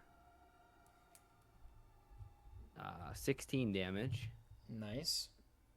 And then Oh, are we getting the bonus? we're getting the bonus. I'm gonna use my extra attack. You mean wait, the second my- wind? Yes, second wind. Is that it? Extra attack or action surge? Action surge, I think. Action surge. One of Yeah, them, sure. one of them you can do every time, and one of them you can only do like once or whatever. Correct. It says I can do up to 4 attacks, so I'm gonna. Oh, right, because this. So Right. So this is like a brand new. It's a bonus, like an extra action, which is extra. 2 attacks every time. Right. I'm swinging 2 more times if I can. Yeah. Yep. Yeah. We're going for it. Does a 23 hit. Yes. Yeah. For 19 damage. Very You've done nice. 54 already. Let's fucking go, I can't Jader. retcon an action, can I? Does a 25 hit. Yes. Hot dog suit or no hot dog suit, my man's on fire. Yeah. For 12. All right. A You wouldn't let casual me- 66 damage. Mm-hmm. I'm just swinging away, baby. You- What's up, You Valencia? wouldn't let me switch in action, would you? After your turn, no. Okay, cool. No worries. Just want to make sure. All right. Well, that's sick. Do you want to do anything else? You can't. No, I You could- yeah. you could move and incur an attack of opportunity if you really wanted to. All right, we'll Have to move wait to in. Arello and Haddock. And the way this was originally designed, I'll let you know, just metaing a little bit, it was intended that whoever was over here would know what was in the notebook, but you're flying blind, baby. So, Haddock, it's all you, baby. Jesus, so there's a bit of panic going on. Can I see any of my teammates and what's going on? You can see Like, all of them over there fighting this horrifying figure that you can only see the back of. Ah, But you got the big dude behind you, yeah? Yeah. It's so. Is there any way that I can or any path that I can surmise to try to regroup to that other side? You'd have to run all the way to the other side and come back through on the other side. Oh my god. So you'd travel Okay. almost a mile. Wow. Well. Yeah. Ow. Wow. Jesus. Okay. Arello is like, are you looking to go over there? I'm trying to look to go over there. I can get you there. You can what? Okay, I can get you there. I can get you there. Not me, but I can get you there. Well, what about you? I don't know. I'll just run. Hold on. Yeah. All right. So while discussing that, Haddock is actually going to cast Hold Person at the second spell slot at the guy that's chasing us. Sure, Big absolutely. Big paper brute right there. So you must make a Wisdom saving throw or be paralyzed for the duration for up to a minute. Something very endearing about the name of that spell. Just hold person. He succeeds, or they succeed. Okay. Well, shit. Well, I tried. Hold person failed. I literally tried. Arello, are you gonna be all right? Aurello puts his hand on your shoulder and he's like, take your shirt off. And then he looks over. What? Just take it off. We don't have time for this. Just take it off. Or just lift up the back. I don't care. I just need access to your back. And he turns to the main and he grasps the railing and he yells out to Elion and the rest of you. And he says, do you need Hadak over there, or is there any reason for us to go somewhere else? Can we send you down to the lake below? Why? Well, and he's asking that genuinely, like he's not. Yeah, well, it's like Ask why. the diary that Elion read. This is the only place not searched for the heart that could destroy, the only thing that could weaken that bad-looking business following up right on you. It's near the water. Which water we don't know, but In this very, obviously this conversation can't physically take place this fast. I'm but yelling It's as loud as anime. I can. It's anime, baby. I have it a moment of clarity, and I just point at you guys. I say, jump. And Aurelio's like, okay. And he does what in the parkour business is called a safety vault. And you plant one leg, plant the arm, shift the leg through, and he's over and down.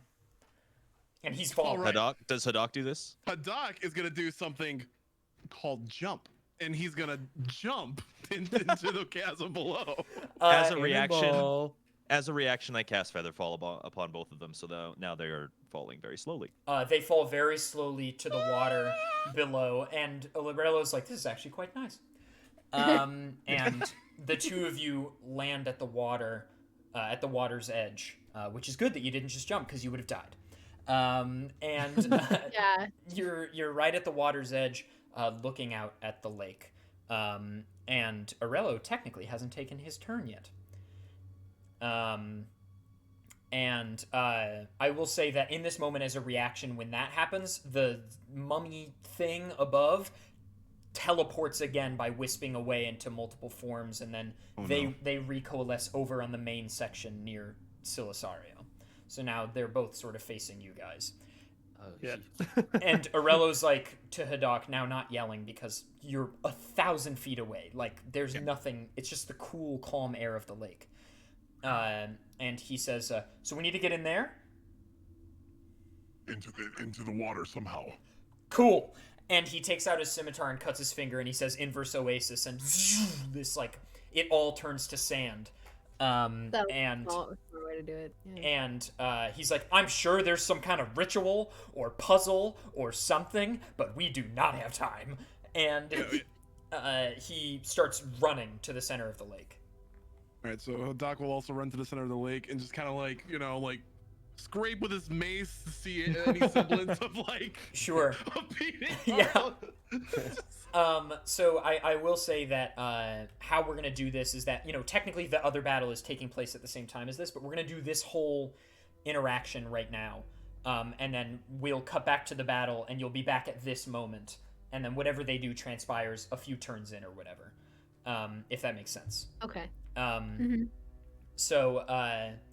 So Aurelio can use his bring to bypass puzzles. Yeah, well, it's in the story, so because there's no puzzle here. I didn't write one. There might be one. Who knows? So my immersion. Aurelio also starts digging away at the sand, and Hadak, roll investigation. Also, Elion, we're gonna do this whole thing and then jump to the battle right where this happened, and then whatever they do will take effect a few turns in. For an 18. Gotcha. 18, you for like 10 or 20 seconds are just plowing through the sand, and you hit something solid about 5 feet down in the center, and scraping away at the sand there appears to be an opening, And like what kind of opening? like an oculus that it looks like it's supposed to be the top of a dome you would enter from like the side, but it is just an opening for moonlight to pass through when like the lake drains or something from whatever ritual is supposed to take place. Like anywhere inside it? You have dark vision? Yeah, I have dark vision. Below you see a pedestal with a jar atop it. Is that But I it's look like over it's to like Aurelio. it's like 20 feet down. Is there any way I can like get to it, like brute force my way like Uh, down to that pedestal? Arello can probably fit. I look over to Aurelio. He runs over and he's like, "How do I get down there? I have no idea. Do you have rope?" Does Hadak have rope? I don't know. Did you choose, when you chose your starting pack, did you choose the Explorer pack or the Adventurers pack? I think they both have hemp and rope. I don't We have got- either of those. Chose packs? Perhaps the certain classes don't pick them. I picked it. Let's go, Jader. Here's your rope. From 1,000 feet below. You need me. Bro! You need me to excavate down there? Oh my god! Suddenly. The cleric starts with a priest pack that includes the following: backpack, blanket, tinderbox, an alms box, 2 boxes of incense, a censer, vestments, 2 days of rations, and a water skin. No rope. Yeah. No No rope. rope. All right. Well, Arello's like, I mean, I can just jump down and hopefully I can get out somehow. We do have reach. We do have ways of getting people out of sticky situations. All right, here I go. And I he trust sort of you. slenderly slips down and he drops, and he takes a little damage from the fall, but he's fine. And he looks around the room and he pulls out a torch of his own and lights it. And he's like, Doc? Yeah. So the room, so there's lots of those mummy things in this room. They're all asleep, maybe? Mm-hmm. And there's a pedestal in the center with a jar. You don't see anything else around there? I can look at the jar. And he looks in the jar and he says, "There's a beating heart inside the jar." Can you stab it? My distinct pleasure. And he throws the jar on the ground, it shatters, and then all the mummies, which probably were supposed to come alive when you solve the ritual or whatever, now come alive at the jar being shattered. And he's like, ah! And he just stabs the heart, and they all dissipate. Well, we don't know what happens up top yet, because this is later. Hey, Arello. So, Aurelio's like, okay, I think it's done. How do I, get out? What was the thing that you were gonna do to send me over there? I can't do it by myself. Here, can you hold your mace down? Yeah, let me go ahead and hold on, bud. And he backs up, and he runs at the pedestal and leaps off of it, and just... Nope, fails the first time. No, wait! And falls and is like, can you reach any further down? I don't think He tries again and succeeds. He runs up, catches, and you're able to hoist him up out of this hole. And he pulls himself up. And also the top layer of sand became like very thin water when he was down below. His brink's AoE sort of, going too low. But it returns to sand as he gets to the top, and he's like, okay, I can only do one brink at a time, so we need to get off the lake. How do you suppose we do that? Do you want to book it? Would you like a piggyback ride? Let's just run. We're running. And the two of you run, and you make the edge of the lake, and he's like, okay, I need your back. Okay, and he makes another, well, there's already blood coming out of his finger, so he just says, what did I call it? He says, lift, and a quill and an inkwell come out of nowhere, and he dips the quill in the inkwell, and he looks up and he's like, it's probably 1,000 feet? I don't know, I'll do 1,010 just to be safe. You might fall a little bit. And he writes something on your back. Like a full sentence. Two brinks? He writes a full sentence on your back, and then the quill and the inkwell disappear, and he grabs you at the waist from behind, and he says, 1, 2... Oh, by the way, I can't do this to myself, so I'll just find another way out. I don't know. I'll see you in Iptek. Here we go! And he lifts you, and suddenly you're up top. And you're falling. You're falling 15 feet, and you fall down onto the bridge. And we'll cut to just 2 minutes prior. Oh my god. This is so climatic. Yeah. 2 minutes prior. We're back, and the gang is still fighting. And up next is Veryl. Oh no, sorry, the enemies go. And right now that's just Silisario because the guy hasn't teleported yet. Or maybe he did already? He did it right when they jumped, so he's there. So Silisario first. What's he gonna do? I don't know. He's got so many options. I don't like that. Just having a conversation with myself over here, no biggie. He's gonna strike at Daneth with his scythe. Oh, baby. Uh-oh. Daneth, does a 19 hit you? It does. And Jader, does a 17 hit you? Yes. Okay, both of you are gonna get hit. You know, getting scythed by the Grim Reaper is never the best thing. No, I can't usually imagine this canonically going bad. well. Daneth, you take 17 necrotic damage. That's only relevant if that's like something you're weak against. And Jader, you take 16. Now, would this enemy be considered a large and or very large enemy? I think it is large. Okay. Wait. Wait. Bye bye Wait. forever.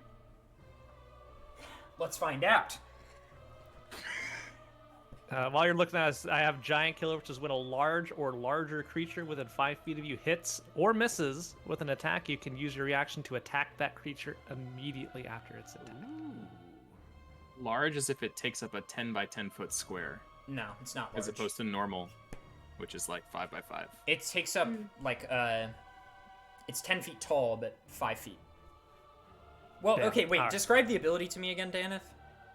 It's a Giant Killer. When a large or larger creature within 5 feet of you hits or misses you with an attack, you can use your reaction to attack that creature immediately after its attack, provided that you can see the creature. I feel like size has more to do with fitting within that box rather than it does stretching to the widths of that box, if that makes sense. Sure, so like a yeah. 10-foot creature should be large. I because it I wouldn't would be agree a with medium that. creature, It also right? his cloak is quite wide for what it's worth. Yeah, Okay. you can use this ability. All right, so I can use it to strike back. Now, does this give me like my full attack, or is it just like extra attack, or is it just like one attack? It's one attack, I believe. Okay. What exactly does it say? It just says you can hit that creature. You could use your reaction to attack that creature immediately after its attack. That's what it says. Well, then if you get an attack action, then you get the ability to attack twice. What's the ability called specifically? Giant Killer.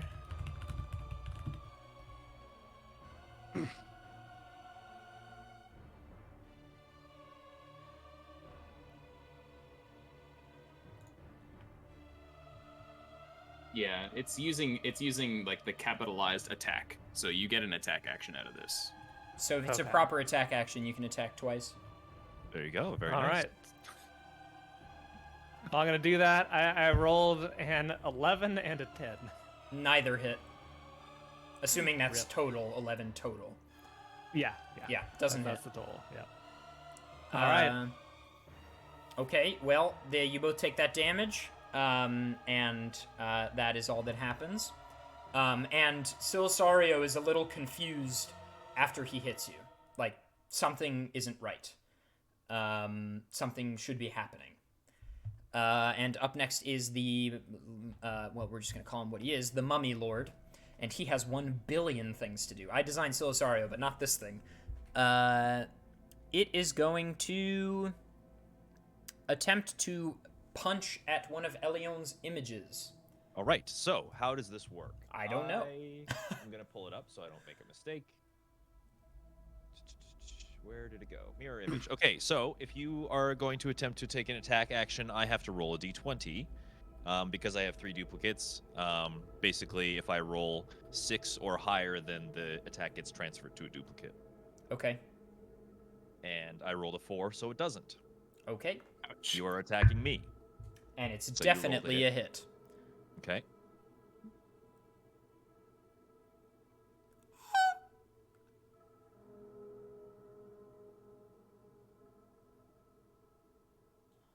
Oh my god.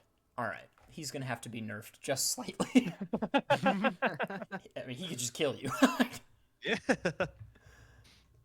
I didn't edit him at all, and I usually edit monsters that I pull from online. And this one's from the monster manual. Okay. Well, let's do 2. That's fine. 10 plus 4. You take 14 damage plus 10, 24. Yikes. Okay. And that's greatly reduced. And now make a Constitution saving throw. I need to know what the numbers would have been before. Right. Higher. Higher, all right. 14. You succeed. You do not contract mummy rot. Thank goodness. Yes. I hate mummy rot. Wouldn't that be so Only unfortunate? Daryl can get that. Okay. It is now going to use Dreadful Glare. And it is going to stare at Veril. You must make a wisdom saving throw. Can I just not look? 14. Success.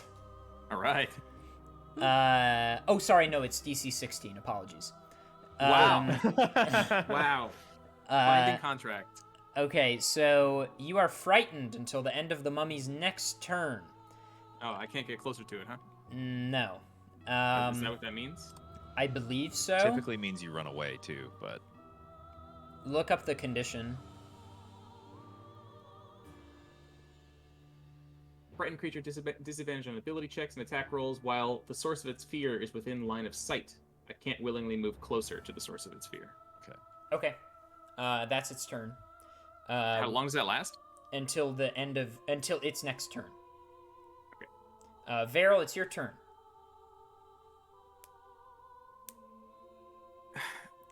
Confusing question.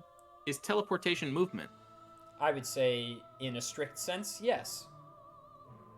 What about in a D&D sense, though? Are you trying to teleport closer to it in order to not run towards it? Yes. No. That is in your mind, you're getting closer to it, which is the whole point. Okay. Well, I have not much to do. I'm gonna go ahead and use my Brink, Liberation of Shadow. I whisper to myself. I give myself a little cut on the finger with my sharpened fingernail, and my shadow detaches. Wow. just everybody hates Veril today, man. No, we love Veril. I'm gonna I will detach say my shadow. the shadow can move. Okay. Yeah. Because it feels like it's not you. Yeah, it is a separate entity. It's like when Dad goes and checks the front door, and you don't have to. Yeah. And my shadow is gonna go to the to death and attempt to attack it. Okay. That is a 26 to hit. Yeah. And I'm going to the shadow is going to spend a key point to use Flurry of Blows to change this attack into 2 strikes. Okay. So I'm gonna roll again. That's a 16 to hit. Yes. Cool. And then, so both of these are d6s. That's 6 and 2. So it's 8 plus 5 plus 5 is 18 damage from the shadow. Nice. So that was my bonus action was Liberation Shadow. Shadow's done. And lastly, I'm going to use 2 key points as my action since I can't move closer. I'm going to cast Silence centered on death. So no sound can be created within a 20-foot radius of him. Okay. Interesting. How long does that last? 10 minutes. Okay. So no verbal Brink. That's right. He can't speak his Brink. Let's go. That's clever. Clutch. Clever. Clever, except... However. Elion and I know something. I Oh. don't. Yeah, I'm exactly. doing what I can. No, Dang it. it's a genius move. It's just It is a genuine move. Like it's yeah. unfortunate that it's all for naught. Wow. I specifically on this guy. Yeah. Wow, that's really smart. Also, we have 7 minutes. We still want to end on time. Yes, yes. Cool. No worries. It'll be done. So that was 6 seconds. So let's do another full turn before Haddock shows up. Let's pop over to Daneth. All right, well, given I am in melee range and how in a cone of silence, I cannot activate my brink. So thanks, Veral. I'm gonna do what I can, and I'm going to first move 20 feet towards the fountain. So I'll be on the other side. I understand this gives You will a incur an opportunity attack of attack. Yeah. Yep. So let's get that done. Okay. Swings with the scythe. Nat 1. All right. Swings and sort of whips around on itself and falls to its knees. All right, so that allows me to do the giant killer effect. So I'm just gonna group it all into once. Isn't it only if So- it hits? No, it's hits or misses. Okay. Yeah. So I'm basically gonna do all four, or I'm gonna do those 2 attacks first. So I'm gonna roll 2 d20s. I got a 12 and a 9. Nope. All right. And then I'm gonna go do 2 more, which is a 22 Yep. and a 14. Yes. Okay. So let's roll all these. That's 3, 6, 9, 13, 16, 19 damage total. 19 damage between both attacks. Yeah, between both attacks. Okay. Sweet. Is that it? That's it. Okay. Sweet. Elion. All right. There's not a whole lot I can do now, I suppose. So I'm gonna just swing my. I'm actually gonna poke him. I don't get to do that very often. I'm gonna use my rapier in an attempt an attack. Sweet. He's not prone, so just so. Gotcha. Okay. 19 to hit. Yep. So that's 1d8 piercing. I do 7 damage. Okay. And as my reaction, I'm going to use Healing Word on myself at level 3. So that is 9 plus 6 is 15. I just heal myself for 15. Sweet. Also, everybody be keeping very close track because we're going to be cutting this episode in the middle of this battle. So everything must be exactly the same when we come back in 2 weeks. Absolutely. Health, spell slots, brinks, etc. Sure. Yep. Excellent. That's your turn? Yep. Okay. We will pop now to Elencia. Okay, I will go ahead and let's see. I've done 1 spell.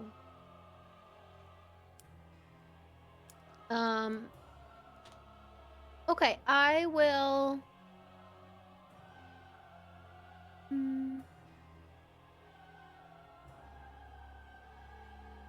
I will Hunter's Mark Death Boy. Okay. And then I'll scratch my arrows and try to shoot him. Okay. Can I do it with both since I'm shooting twice? Scratch the bow. Let's just do scratch the bow. Okay, great. Scratch the bow. Okay. And then I'm gonna shoot him. Okay. Okay, that didn't hit. Okay. Let's try a second one. Oh. That would be, what am I adding? What am I adding? Oh, plus 8. 15. Yeah, hit. Okay, great. Okay. So then I would do, I think all 3 of these. Plus dex. So, let's see, 10, 15, and, my dex. Okay, 20. Okay, and we will add an extra 1/2, so that's 30. And you store. Oh, yeah. You store 10. Yes, that's right. Very good. Sweet. Yeah. That's a lot of damage. That's a lot Cool. of And damage. that's it. Awesome. And then I can just go back to hiding behind like the fountain, whatever's in the middle, Sure. statue, whatever. We'll go to Stand Jader. cover. I'm still swinging my my blade at Yeah. death here. Let's see. Does a 12 hit? No. Well, let me try again with my extra attack. Multi. With my extra. It does 22 hit. Yes. Okay. For 21 damage. Very nice. And that's it. Excellent. Up next, and no sound is being made from all these slashes, and is very bizarre. It's so cool. In this moment, we'll say, Haddock, this would be your turn. You appear, also my lights, I hate it when that happens. Haddock, you appear 15 feet above the battlefield, and you slam down right in front of Death and this mummy thing. And as Haddock appears, you all see the mummy just, like, something visibly changes about it. And it tries to collect itself. And Vale, you're no longer under the effect of the frightful gaze thing. What is that called? Dreadful glare. You're free of it for this turn, so you're good. And Haddock has just appeared out of nowhere before all of you, and makes no sound when he lands. But Haddock, you're now here, present at the battlefield, and you see to your left the mummy is definitely taking reaction to what you and Arello just did, and you're up here somehow. I mean, this happened like that. And Arello's not there with you, and before you stands this, well, kneeling is this massive death-like creature, and a mummy lord to your left. And the 6 of you now stand united against a god and an evil servant. And that's where we will end episode 7 of Campaign 2 of Speedrunners and Dragons. And we'll get something a little less epic going music-wise. Whose turn is it? Also shirtless, they said. Well, he's probably pulled down by now. We'll keep the turn order written somewhere. So. Yeah, I've got it. Up next, after it'll be Haddock's turn. And then after Haddock would be Arello, but he's not present anymore. I wonder if Haddock is mad. He might be pissed. We'll see. Excellent. We'll see come two Tuesdays from now. Okay, Yeah. we will be back in 2 Tuesdays. That's in September. That'll be the 7th of September, which is funny because we also did an episode the day after my birthday last time. We might have to talk Hey, about what a that. coincidence. Okay, we'll talk about that. Wait, Excellent. is your And birthday then the 2 weeks 6th? after Yeah. that, That's my I'm gonna mom's be gone. birthday. I think we've had that conversation, Dave. Have we? I think so. Fu, what did you say?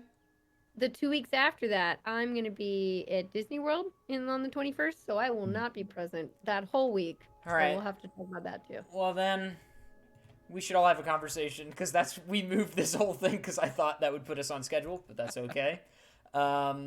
Anyway, thank you everybody so much for watching. Because people said they wanted to be out at 9:30, I'm just going to abridge the plugs for everyone. Bobby plays retro games. Dangerous is playing Super Mario Galaxy. Danny's trying to get world record in OT. Dave is playing Super Mario Maker 2. Fu is doing variety stuff. Fant is hosting a Link to the Past tournaments, and I'm playing OT. Great. Go follow all of them. !